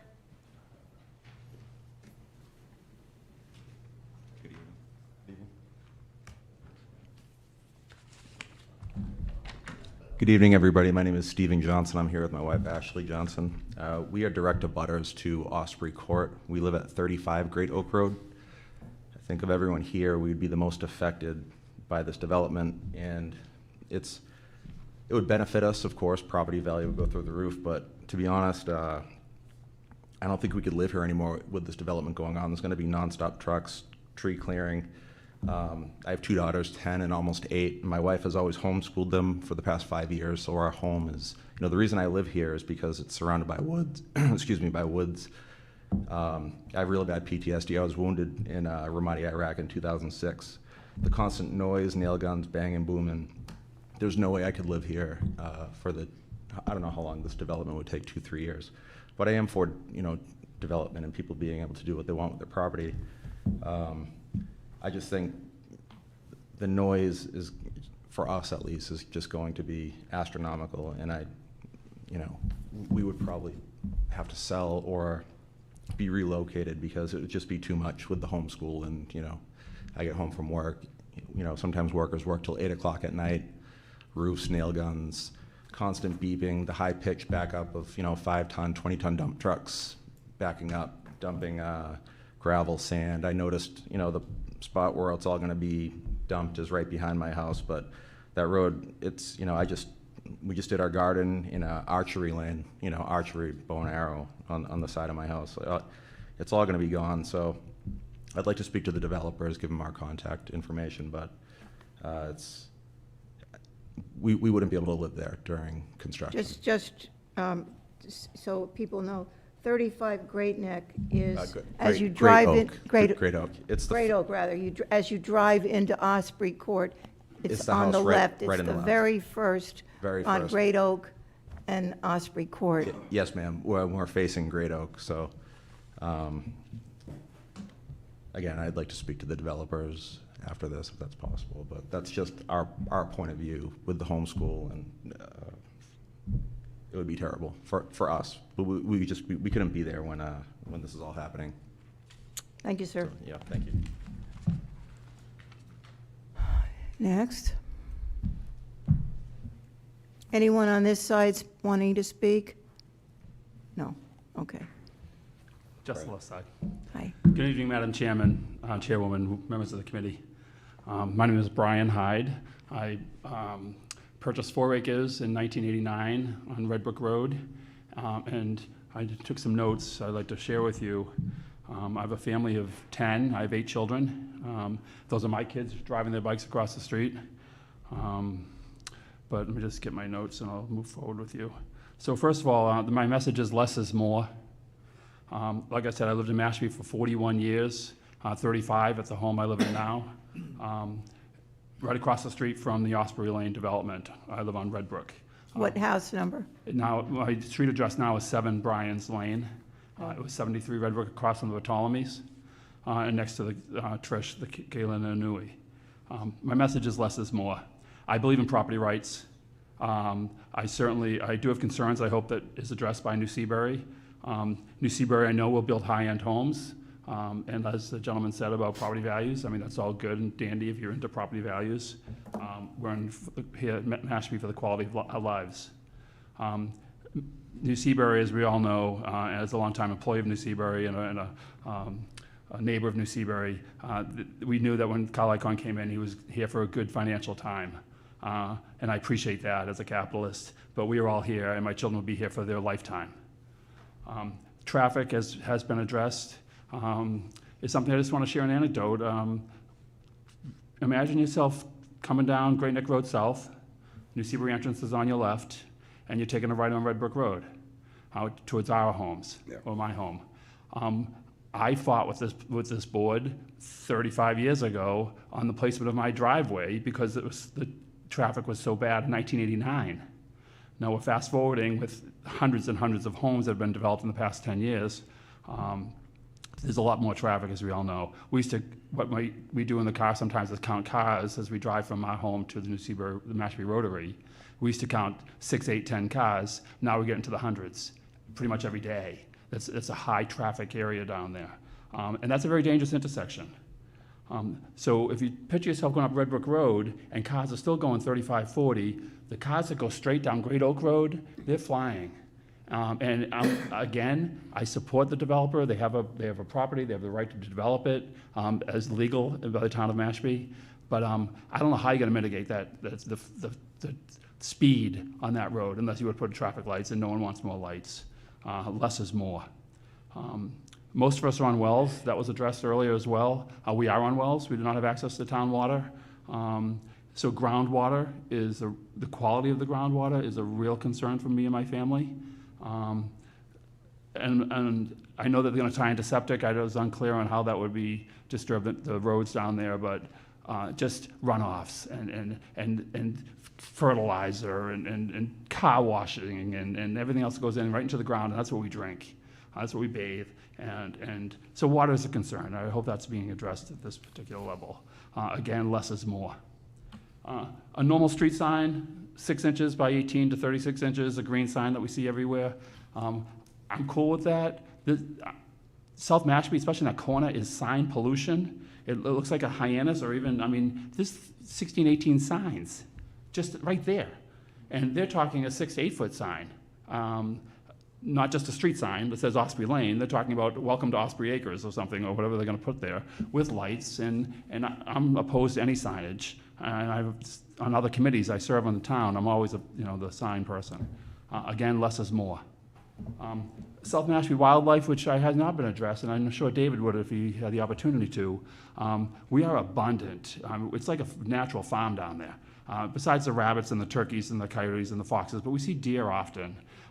There's a lot of wildlife in South Mashpee, and because of the woods, and again, it'll just push them further away from us. Our neighbors might be happy because my dogs like to bark at those animals, but I hate to see the New Seabury cluster home villages move into Mashpee. Even though, as we all know, New Seabury it's a fictional town, right? It's a private 8,000 acre development or 800 acre development in South Mashpee. So less is more when it comes to building just for the wildlife. My neighbors, it's not going to really impact me negatively as an abutter because I'm across the street, but they're getting monsters built right on their backyards. And I think it's unfair that they would, it's not fair, it's legal obviously, that you can request approvals and the ZBA giving yes to everybody. they're gonna get monsters right in their back steps.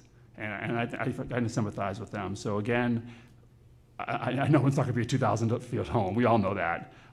They're gonna be probably 4,000 or 5,000 foot homes, and which is cool, which is okay, but do we need that many of them? You know, again, less is more. I am unclear on the wastewater sewage plant construction. Thought he said it was going down Red Brook, but I'm not quite sure. I need more clarification on whether wastewater is gonna be treated, how it's gonna get into New Seabury. I assume it's gonna cross Great Oak Road. And there is a bike path on the horizon from the Rotary all the way to South Cape Beach. We've completed the first half, which is to the Children's Museum. The next step is to go from the Children's Museum down to South Cape Beach. So there is a bike path on the horizon, and certainly in the plans for many years. And then finally, I heard someone say that most of it will stay undisturbed. I'm not quite sure what it is referring to, but that's all natural vegetated woodlands in South Mashpee. You can plant pretty trees and have varieties, whatever those nice green trees are, but you know what? It's going to be disturbed. It's not going to be undisturbed. I'm not sure what they're referring to when they said most of it will be undisturbed. But again, I support property rights. I support them, any builder to go in or developer to do what's legal. In my property, I bought 4 acres. I did subdivide it into 3 1-acre lots, which was the law. 150-foot road frontage, which I believe was the law. If we can build 8 or 10 houses on our 4 acres, or 6 or 7 houses on, we're in too, but we want to do that to our neighbors. That's all. Thank you. Ed, could you show Brian the sewer plan? Sure. Yeah, I just had it doesn't have to be right now. So before you get to the intersection of Great Oak and Red Brook, they'll cross. So there's no down Red Brook. There's not. Before that sector off of Red Brook on their land, yes, correct. Right. Thank you very much. Anyone else wish to speak?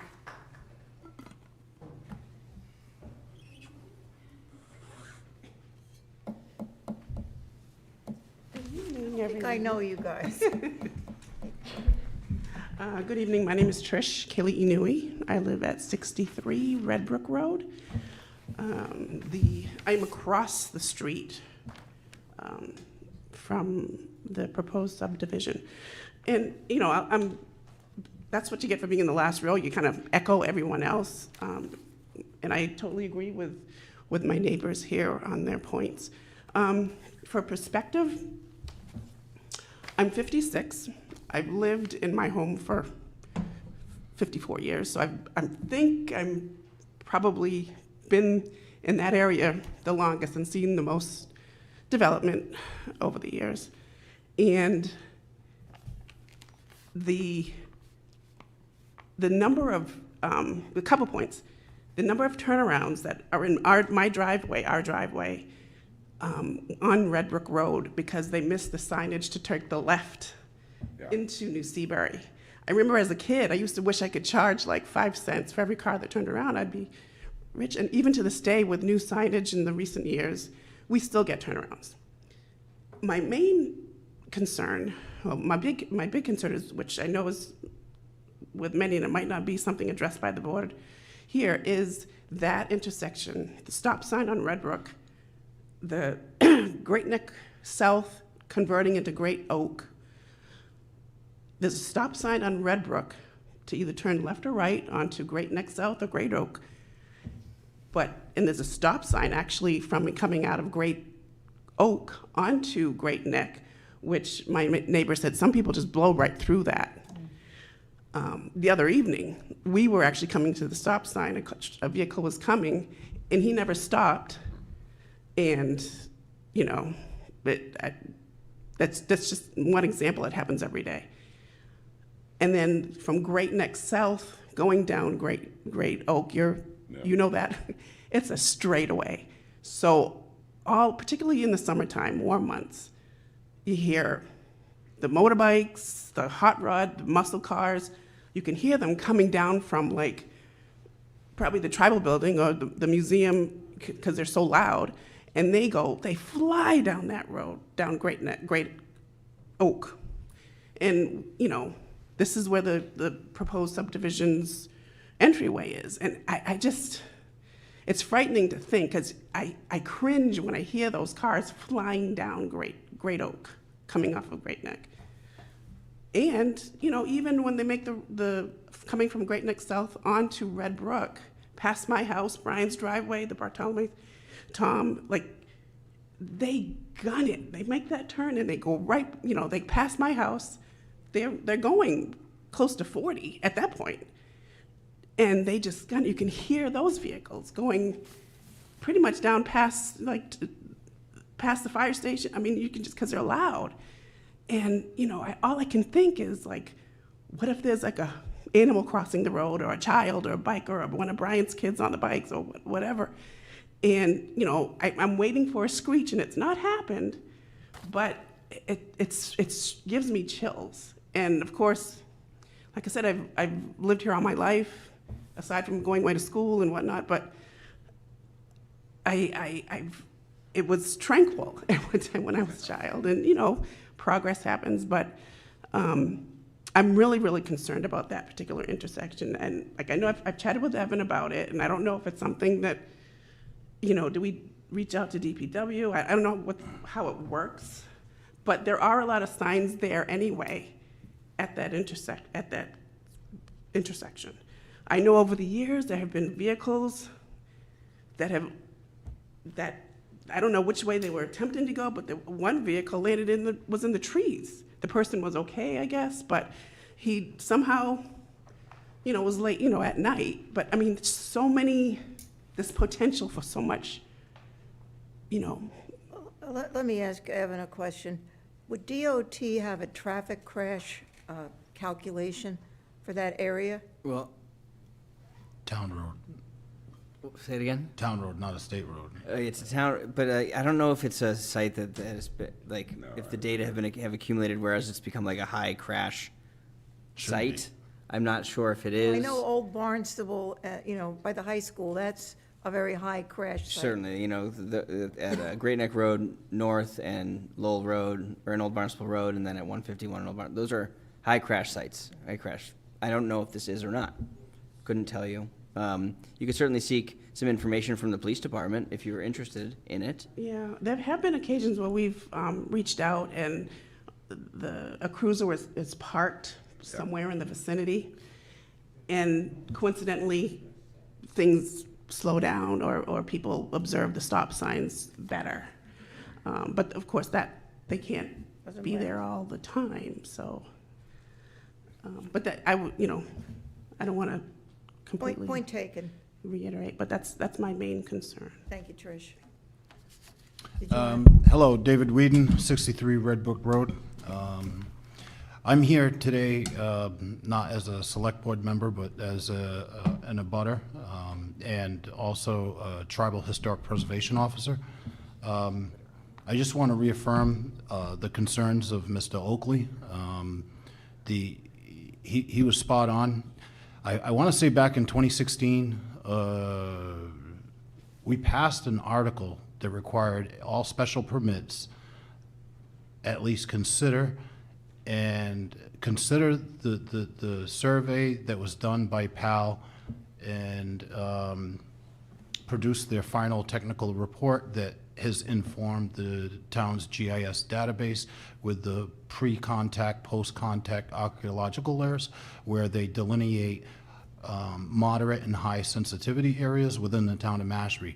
The town spent good CPC money to create that report and generate that information. If you don't use it, what's the sense? And so the purpose of that is to the special, and I feel as though the way it's being interpreted is incorrect.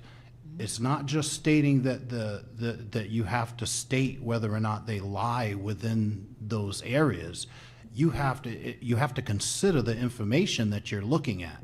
We're not just documenting that it lies within a historic pre-contact area of high sensitivity. That is supposed to inform the board to make a conditional approval to require archaeological investigations. That's why we wrote the article. I helped draft the article. Tom reviewed it, and we got it passed at town meeting. And that was the purpose and intent. This town has egregiously built up in all the areas that have been historic Native American habitation sites. All of our villages and everything, we're right around the water and everything else, so they've destroyed everything. We're trying to preserve what little may be left. That parcel, that particular parcel, there's already been human remains found on that parcel. And if you look at the Macris, the state's Secretary Galvin's Mass Historical Commission's archaeological layers on the Macris site, if you look at that, there's seven pre-contact sites within a mile. There's 14 sites within 2 miles of that area. The area is identified as a high sensitivity area for a reason. And What is the site, David? it's Macris, M-A-C-R-I-S. It's a GIS platform that the Mass Historical Commission uses to maintain and put forward for use by archaeologists and different people to, they catalog their historic inventories. That being historic properties, there's various layers for different features. And I have, as TIPO, I do have access to the archaeological layers. That layer is restricted. Not everyone, we don't put that information out there because there's people out there looting. So, it's a restricted layer. You'd have to have somebody that's an archaeologist look at it and produce maps for you. They're not to be circulated. They should be, if archaeological sites are shared with you, that information should be listed as confidential. It's not public information because of looting and things. But that's one concern. To Tricia's point, I would ask that the board also, as a conditional approval, require a traffic study. That area is horrendous. Somebody's going to get killed.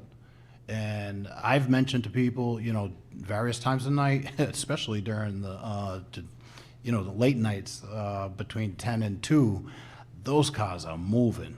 And I can almost guarantee, they've probably been tipping the elbow because, as Trish said, one car missed the stop sign, just drove straight up the middle and landed 60 feet in the woods and, and jumped out and ran. So I don't know.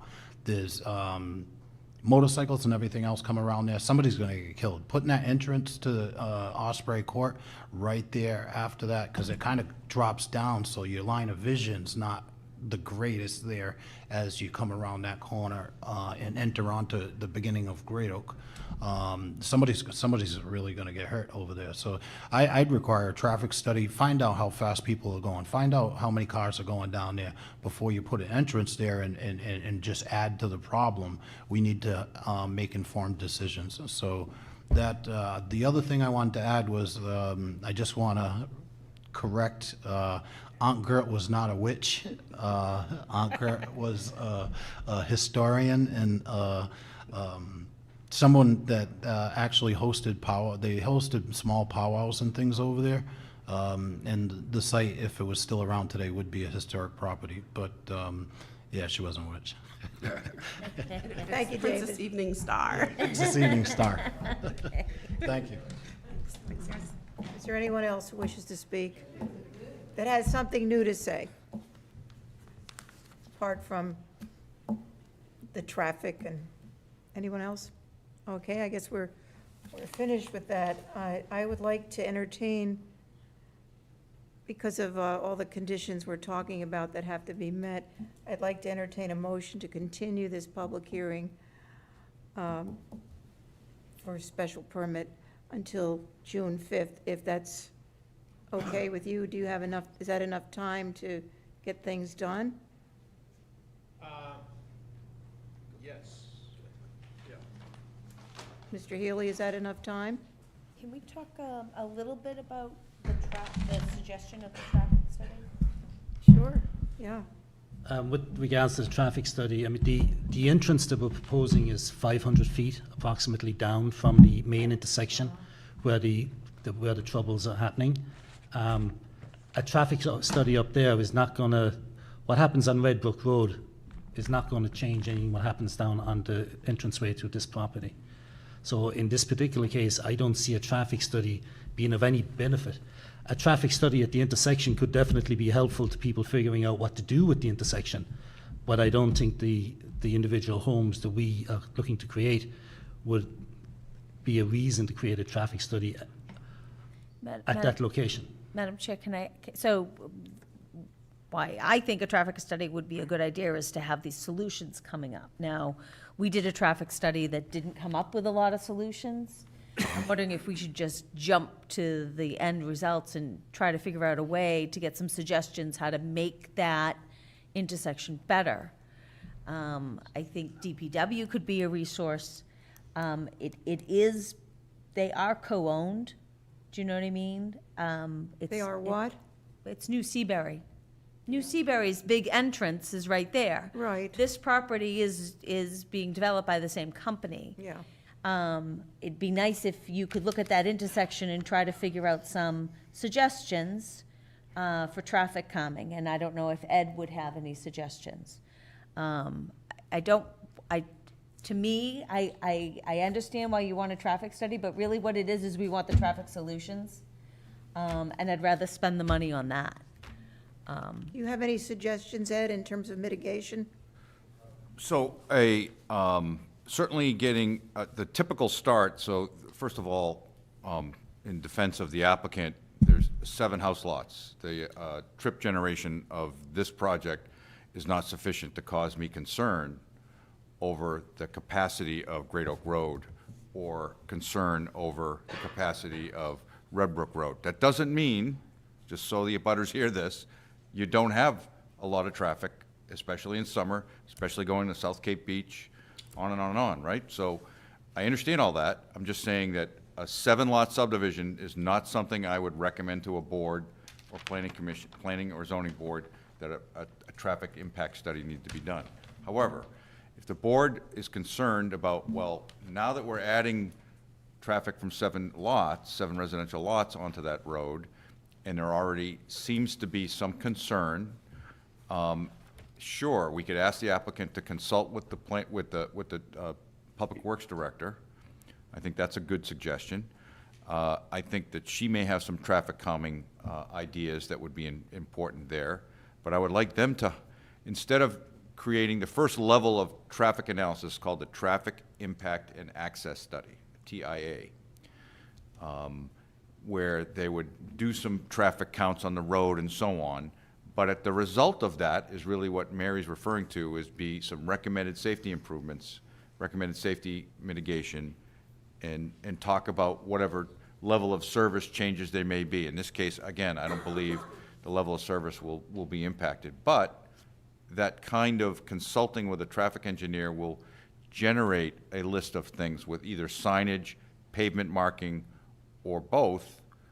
There may be a improvement that we were just discussing here offline, where if you're on Red Brook Road and you want to take a right onto Great Oak Road, that perhaps you could, there's room in the public way, in the layout, where you could put a right turn only lane and separate the two. That's just one idea. I've heard some of the discussion about people coming down Great Neck Road South and just, flying down Great Oak Road. One idea, of course, someday down the road would perhaps put in a traffic circle there, right, a rotary there. But that's a whole separate matter that requires a lot of study and a lot of discussion, a lot of design. But that'll certainly slow people down, right? But it'll cause other headaches in the rest of the year. So that's the kind of thing that I think a traffic engineer could guide the applicant on recommendations to the board that they'd be willing to do. So they could consult with a traffic engineer that they either have on staff or can consult with, so that they could bring other recommendations to the board. I think that's a good idea. I think that's great. I think they should reach out to the DPW director with their traffic person and kind of look at that and bring back what Ed is Not saying. require a traffic count study or anything, but an analysis of the intersection and some recommendations on how it can make it safer, basically. Great idea. Would you be willing to do that? Yeah, we would be willing to do that. Okay. All right. I'm just, one thing, You want to say something? I'm not concerned about the 7 houses.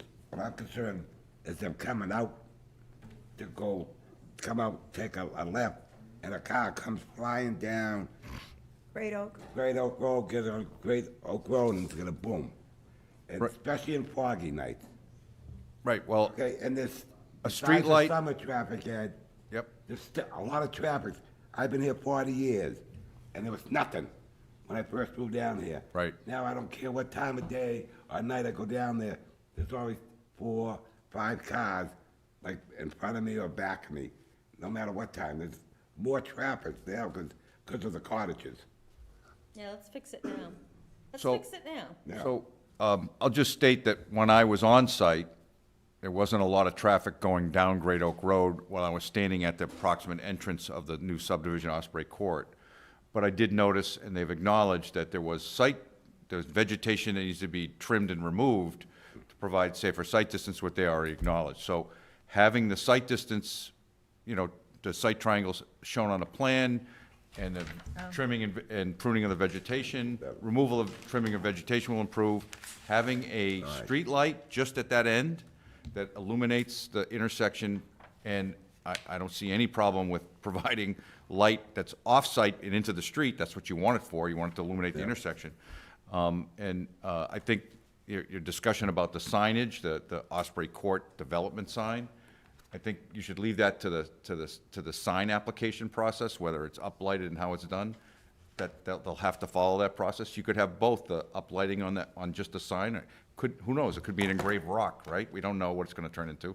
A landscape architect will come up with something like that, and let that process follow its due course. However, I do think, Kieran's mentioned that the intersection is 500 feet from Great Neck Road, Great Neck Road and Osprey.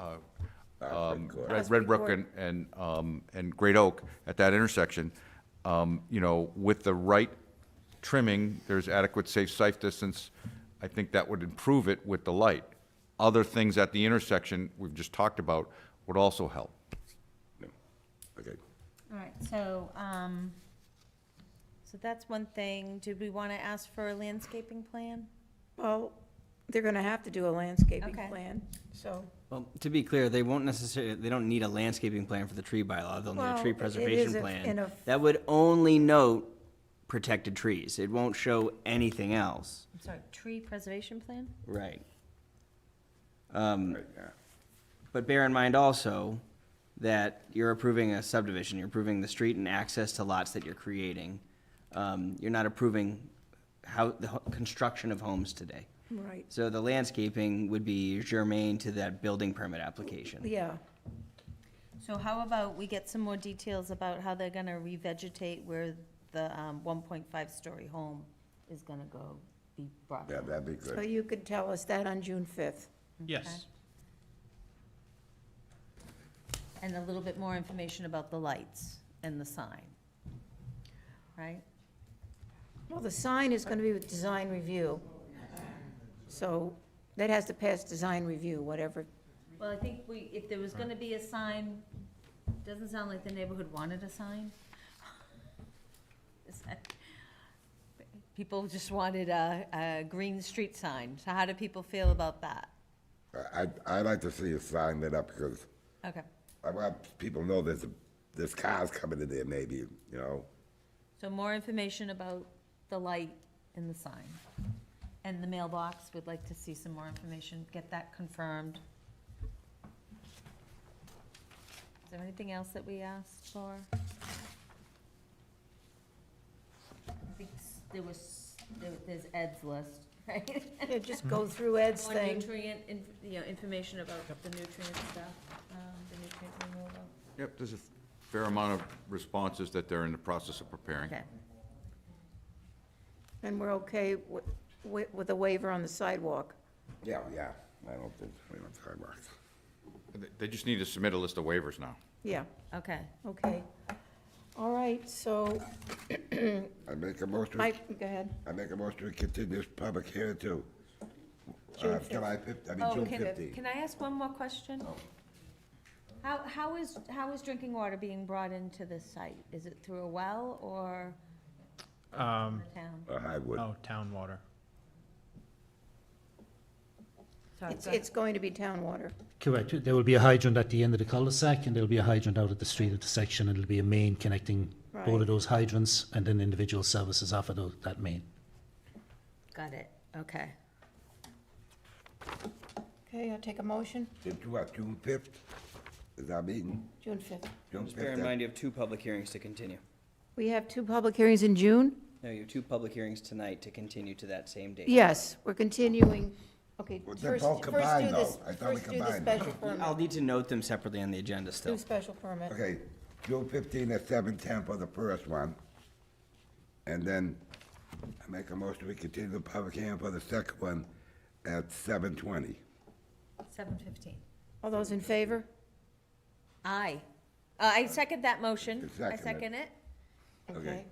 Discussion? Any Aye. discussion? Nope. No. All those in favor? Aye. Aye. Unanimous. Thank you, Mr. Thank you, Chairman. sir. Thank you, members. Thank you, Thank you. John. Ed. Thank you. I'm in a break. I gotta Thanks, go. guys. What's that? Okay, go ahead. Take a break, huh? You're up. Can we take a quick break? Yeah, we'll like a 5-minute recess. We'll go find Michael. I forgot.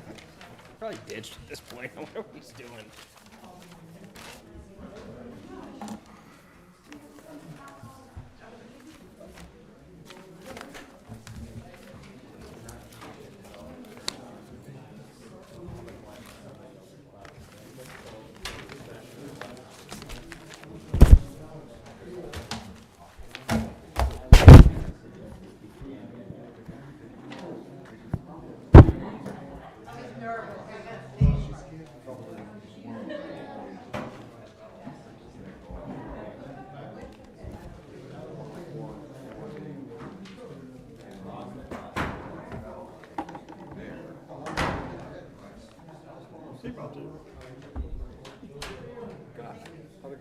Yeah, they went.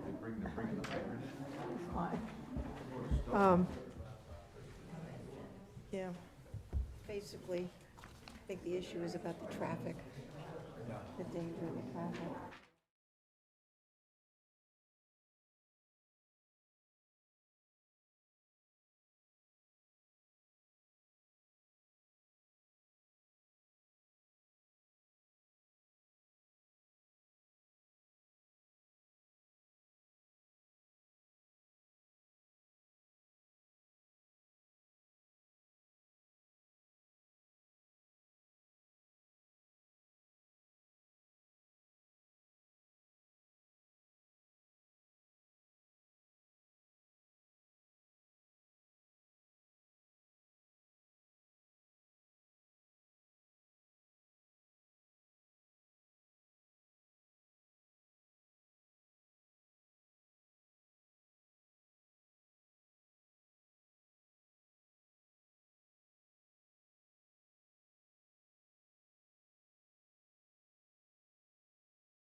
It seems that the letter, which comes to the Planning Department from John Malloy, Pompanesett Working Group, would like a workshop session with the planning board on raise and replace.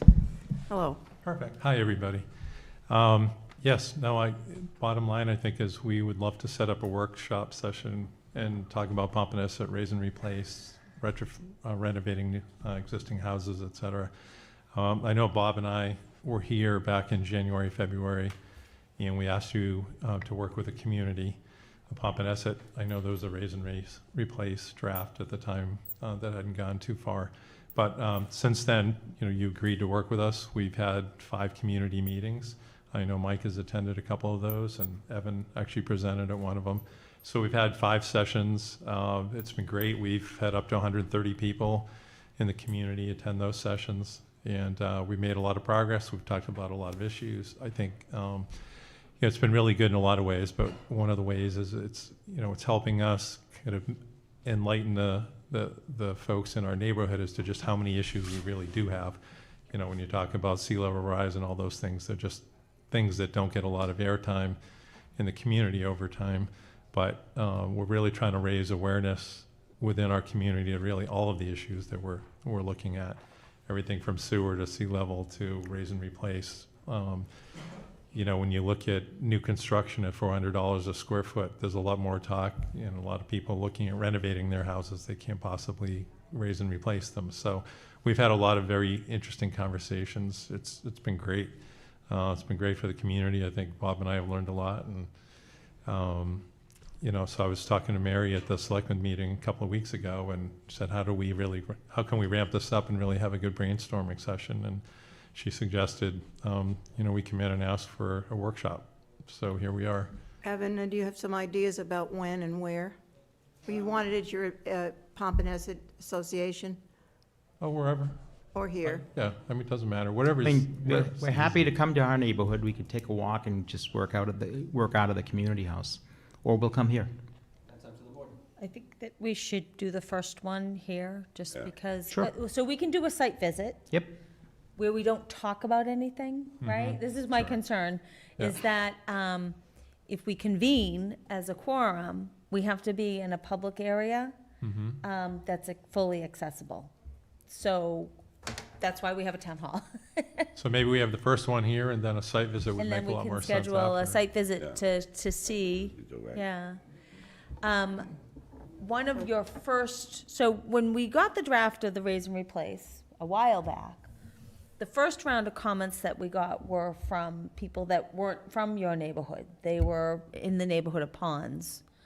They wanted the bylaw. The bylaw was the very first initial one, had like a set of regulations for your area and then one town-wide.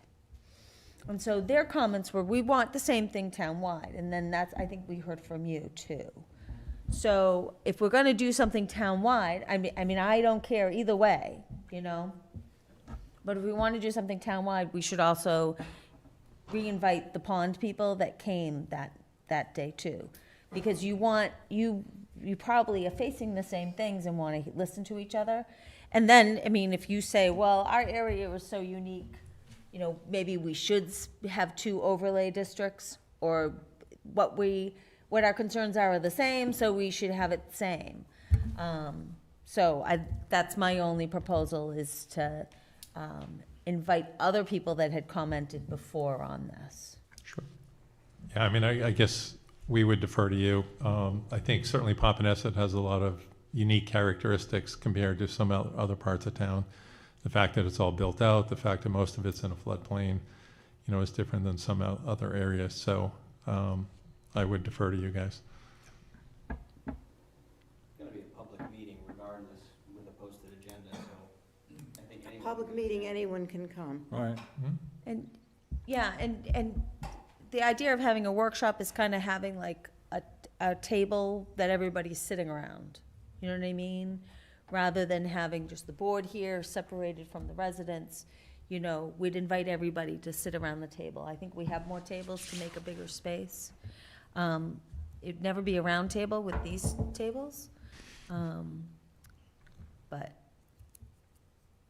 What does the board want? First meeting here, Yeah. you know, I don't care if they're sitting out there and we're sitting here, or we're sitting all together, you know, at different tables. yeah, But it's a good idea, the meeting here first. Yeah. maybe we could have it like a 6 o'clock start, Yeah. you know, or a 5:30 start? Or do you want a different Well, it's a different day than that. different day? We have one meeting in June, one planning board meeting. So when would we have it and what would the duration be? June, in June?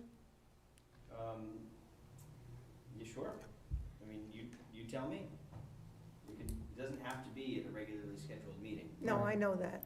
Just whatever, a day, a time, and I approximately. think the urgency with which you need to schedule this is wholly dependent on if you intend on submitting a warrant article that covers this in July.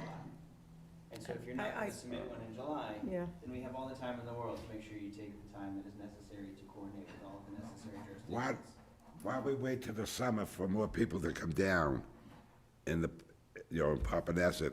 I mean, I think It'd be June better the would more work the well people. for us, certainly. Yeah, a lot of our people come down in June, so if we Yeah. wanted to have one in July, that would be great, because, you know, we'd be at full population then. That'd be better. But it's up to you guys. Oh, I think June, after Memorial Day. Usually I don't propose that, right? Because people get so busy, but in your case, because you're a seasonal community, I don't know what your year-round occupancy rate is. I don't know if it's 30%, 50%, 60%, but, it's definitely, your community isn't, your seasonal people are super engaged. You're not gonna have any trouble getting people to come, Okay. that's for sure. Make those out there. The conflict the board has in June is your second meeting's on June 19th. Juneteenth is federal holiday. So that's what's precluding you from meeting on that 19th, but, you know, any other day of the month of June. Do you where want to there's see, availability do you is want to fine. see if, the availability of this hearing room Sure. and/or the library? Sure. Because remember That'd be good, remember too. we had to Yeah, do some that'd be good. meetings over there on Yeah. Thursday? And so I think we would shoot for that third week of June, which was the 17th to the 21st. Hey, that would be great, actually. Our summer meeting, I believe, is the 29th, so we could report back to our community then. That'd be great. That'd be really helpful to do that. Availability that week, 17th and Okay. 21st. Yeah. The 19th would not be an option, so I'll probably look for a Thursday or Friday Sure. event, workshop. Thursday. Thursday. Friday's- Really trying not to have meetings on Fridays. Friday's crowded. We vote for Thursday, too. Okay, great. And June we'll follow up. 20th? That's what I will Or target. try. Let's If we need to pencil it move to the in. next week, we will do that, but I'll target that. And did you have any comments about, the draft zoning amendment that we put out there? But we'll have some materials for that meeting. Okay. Yeah, we've been canvassing the community and going back and forth on a number of things, so we expect to have something If we ready can- or beforehand. Yeah, if you, so here's the deal, right? I work Monday through Friday, I have a very busy job, so I really use that weekend to study up. So if we could get it before like the Thursday, before the week of the meeting, that is like the best. It gives us more time to We will, engage. if you, whatever date you tell us, we'll have it to you by the Thursday before. That would be great. Okay? Okay, thank you. Great, Thank thank you. you, appreciate it. Appreciate it, yep. Looking forward to working with you. Get this done, finally. Now, Ed has one invoice that we have to approve. It's an invoice dated engineering professional services between March 14th and May 1st, 2024, in the amount of, the project was 474 Main Street and 31 Ashumet Road, engineering review services, total $4,102.96. I have a motion to approve the invoice. I make a motion to approve invoice number 2024-2190 in the amount of $4,102.96. And a Second. second. Second. All those in favor? Aye. Aye. Okay. I'm going to abstain because I'm recusing myself from that matter. All right, yeah. All right, Affecting me. the next thing is reorganization, and I'm going to nominate Mike for chair, or the alternative, if he chooses not to accept that nomination, as vice chair. Do you accept either nomination? I would second my nomination for vice chair, but not chair. Okay. I'll Any other? I'll second for vice chair. Okay. All those in favor? Aye. Aye. Aye. Okay, vice chair. I would like, Madam Chair, I'd like to nominate Mary Wagon for chair. I'll second that. I accept. All those in favor?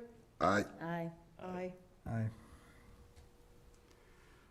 Aye. Clerk, first of all, would somebody tell me what does the clerk do? Nothing. The Purely clerk- title now. The clerk ensures that the minutes are done. Yeah, I just occasionally read some documents and stuff like that. So I don't think we can appoint you clerk. So the clerk reads documents? That's what I thought, The occasionally. clerk, I think, in would the read some absence the of our recording documents. secretary, would be responsible for producing minutes on behalf of. Oh, that's a fun job. Got done, yeah. I But nominate, the clerk on this board doesn't get paid if they do the minutes, right? Correct. Who would like to volunteer for clerk? Hey, you want it? Oh, no. I nominate Dale. I second it. You don't do nothing. You're gonna kick Okay. butt, buddy. All in favor? Aye. Aye. Great.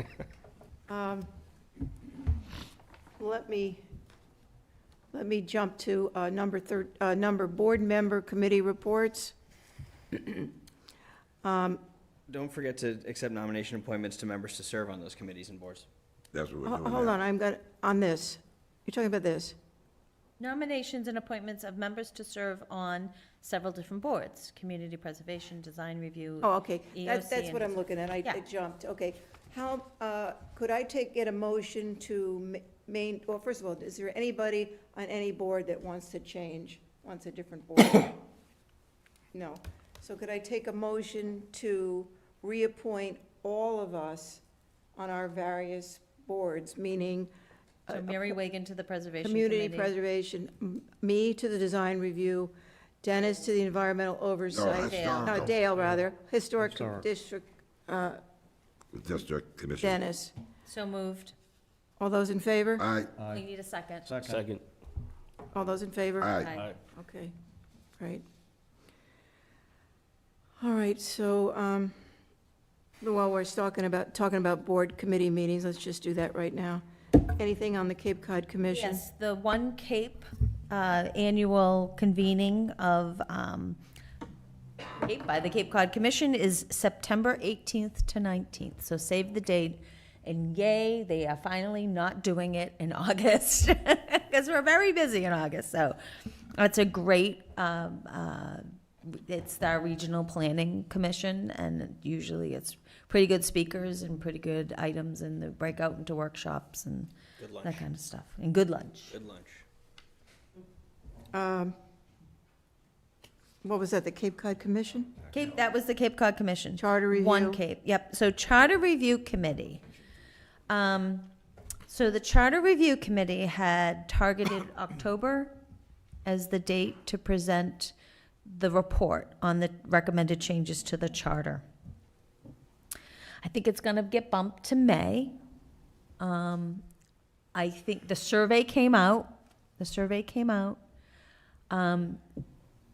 There was, they want to do some ballot questions on the November state election ballot. So they're looking into that. So in lieu of going to town meeting, they want to do ballot questions. So Why is that, though?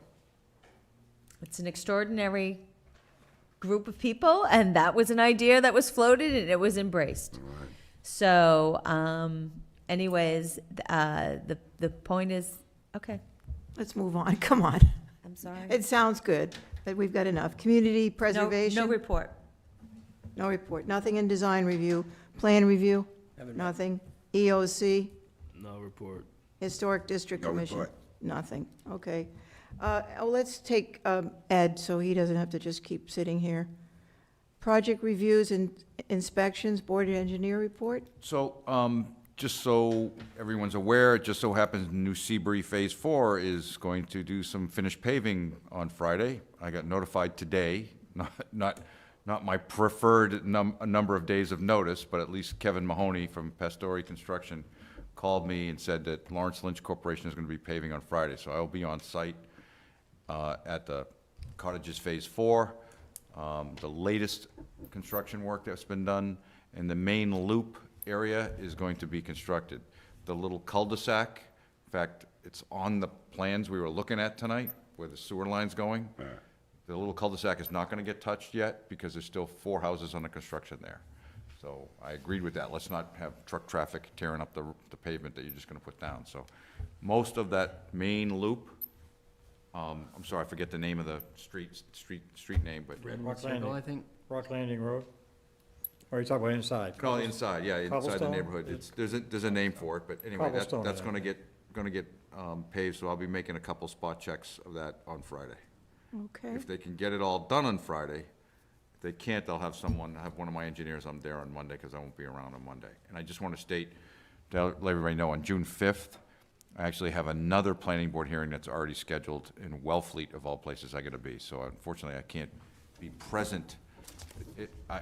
What I can do, though, is I'm on the agenda at 7 o'clock in Wellfleet right away, and it shouldn't go very long.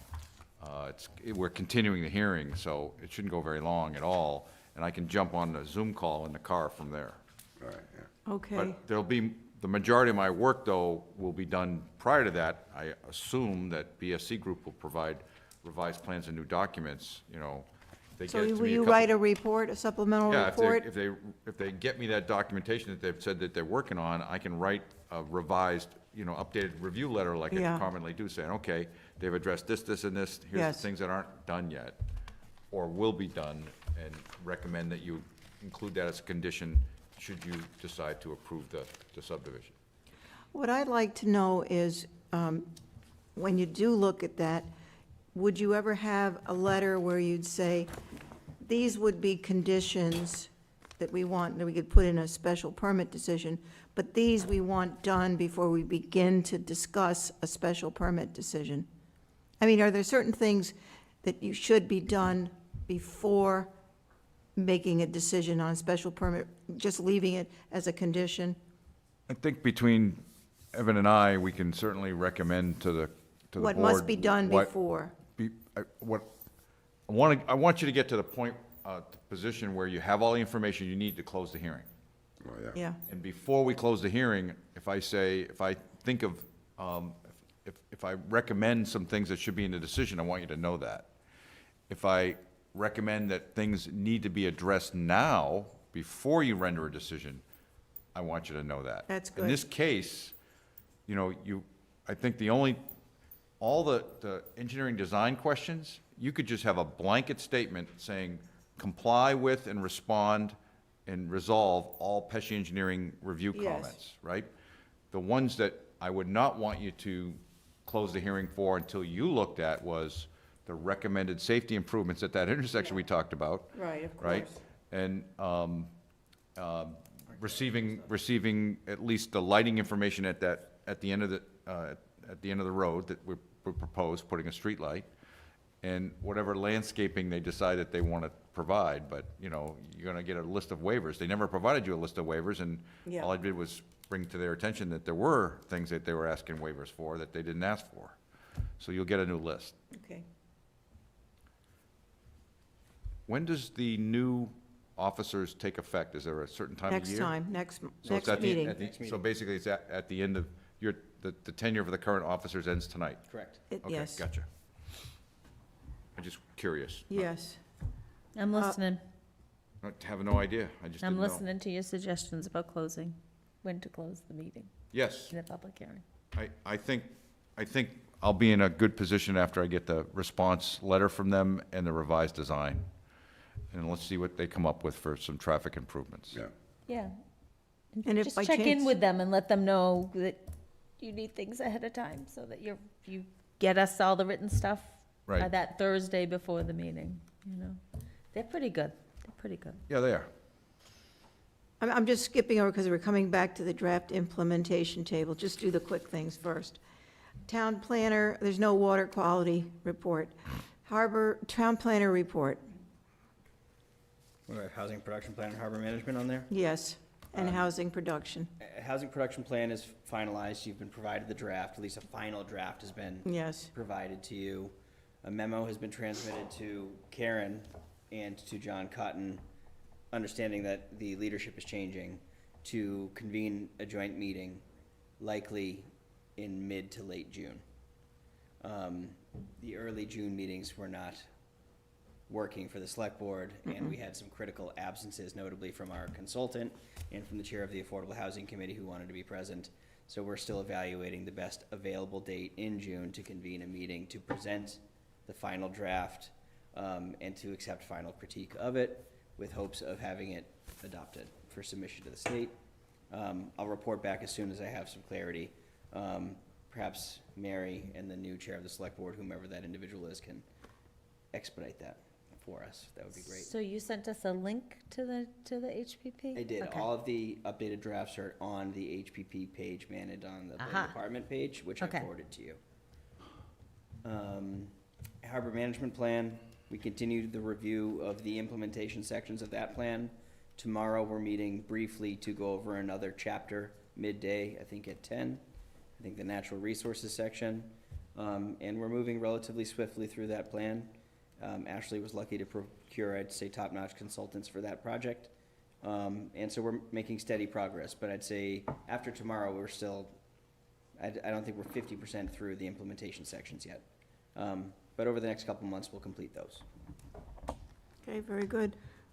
The old business, you gave us open space and recreation, if we had comments. I did receive some written comments from some board members subsequent to our last meeting, and those were appreciated. I wanted to give everyone the final opportunity to discuss some of these particular sections, because I don't know if we've done that in any particular detail. Again, I am Is this- hopeful. Say it again, Karen? Is this a rewrite of, you said you were going to take comments and put it all together and give it to us, what you rewrote? I don't know what Karen printed. I've made changes since we last met, and I've even made changes because I received some of those comments very recently. I just don't know if the document in your packets is I the don't one think that is the it's- most I don't think it's recent changed. update. Because there were only a handful of Few. additions, notably to open space and sustainability. I have no more comments. I sent my comments in. Do you Yeah. see that your comments in there? Because I have included Mary's comments. So that's how I would know if you have the most recent draft. I'll have to take a look. So I think didn't I put a comment in about acquiring 475 Nathan Ellis Road? Yes, you did. So if I it's. did. And so that's been added, and if it's not here, it's because you got a draft from a couple of days ago. But I can verbally confirm to you that that has been incorporated. So you want to just give us the rewritten copy the Tell you next what I will do, meeting? if the board has a comfort level with this. I have now refined every implementation section and every element of the plan. I can update the website with the most recent copies of all of it. And you can read it all together before you give me your final, put it together, Evan. Read it all, the whole thing? Well, at your leisure, if you want to or not, but, That would make I sense. feel confident that all of the changes that have been suggested have been made. But I do want everyone to feel good about each of them prior to me Oh. submitting them for, I know what we need to do. We that? need to vote on the draft vision statement. well, is everyone comfortable with me doing that? I'm so Yeah, confused, yes. right? So you have written chapters, Yes. and these implementation charts are gonna be part of the chapters, or are they separate? They're separate now. So Okay. the way we've designed the plan so far is, you have your vision statement, table of contents, vision Okay. statement, existing conditions, which are the chapters of the plan, the Yep. elements. Okay, Before that would be your community engagement section. okay, Community engagement, existing conditions, and then your implementation section, which is the table separated from them. but in each chapter, you do enumerate your goals and policies at the bottom. All right. And then you have your appendices. So existing conditions, is there a little bit more to that? I've edited those. Then- You've seen them. Right, but I mean, does it talk about, you said that those chapters would have the goals in them too? Yes, we referenced them at the end of the chapter. Okay. All right.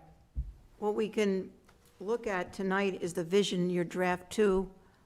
And so we've gone over the vision before, and the board had, I think, tentatively approved a vision statement before. We did. I've modified the 2 introductory sentences. It's only the first two To use sentences. softer verbiage. Do you see it? Do you all see it? It's at the back of definitely. your packet. Yeah.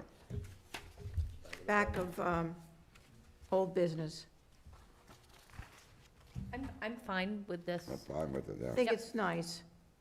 Remember, the language there was about trauma, and it was a little bit too grim. This is a uplifting, I think, Yes. message. You agree? I like it better. Yeah. Make a motion that we accept and approve this draft vision statement for the LCD. Second. All- Any discussion on this? No. Aye. All those who approve, Aye. favor? Aye. You good with it, Dale? I'm good with it. All Aye. right. Okay, that's that. Yes, Ed? I just thought of something that is relatively important that I think the board ought to know. There are 2 other projects that I'm reviewing for the zoning board. One is a minor one that's actually in final, it's completed, 40 Evergreen Circle inspections, this is part of the inspection report. And the second one, though, that will take obviously more time and certainly more visibility is the next phase of construction for Mashpee Commons. So I actually reviewed and did the engineering review for the next phase of work for Mashpee Commons. It's Phase 1, B, C, and D, as shown on their development plan. The engineer and Mr. Ferrante called me. The engineer called me 2 weeks ago, and we actually had a Zoom call 2 days ago to go over the first set of engineering plans that are ready, and they were hand-delivered to me today. I saw them doing some work over there. So they're about to start construction, but they're not gonna start till the fall. So it's sometime in September, so. It's on the 40B. This is on the 40B side and basically continuing Market Street construction Yeah. towards Like Jobs Fishing Road, okay? Just How so, many units do you know offhand? I believe the total is 55 from total, and I think the first phase is 55 in Phase 1A. correct. 20, there's 20-something that are being built. It's 20-something and 30-something, if I remember. I just can't remember the Okay, two. so we mean total 55 units? Well, Phase 1 is broken up into a number of sub-phases, and I Right. think total Phase 1 is something like 132 units. 132 is the number, right? It's something like that. I can't, if 132 right is exactly right, I'll feel really good about my memory, but. I just wanted you to know that they're actually now, after they have received that special permit, they've gone through this, there were some things that my last review letter said that they needed to do, and they're now preparing the final plans for my final review, so they can proceed to construction. They're planning to select a contractor sometime in August, so they can start sometime in the fall. Great. Okay. Thank you. May I take a motion to adjourn? So move. Second. All those in favor? Aye.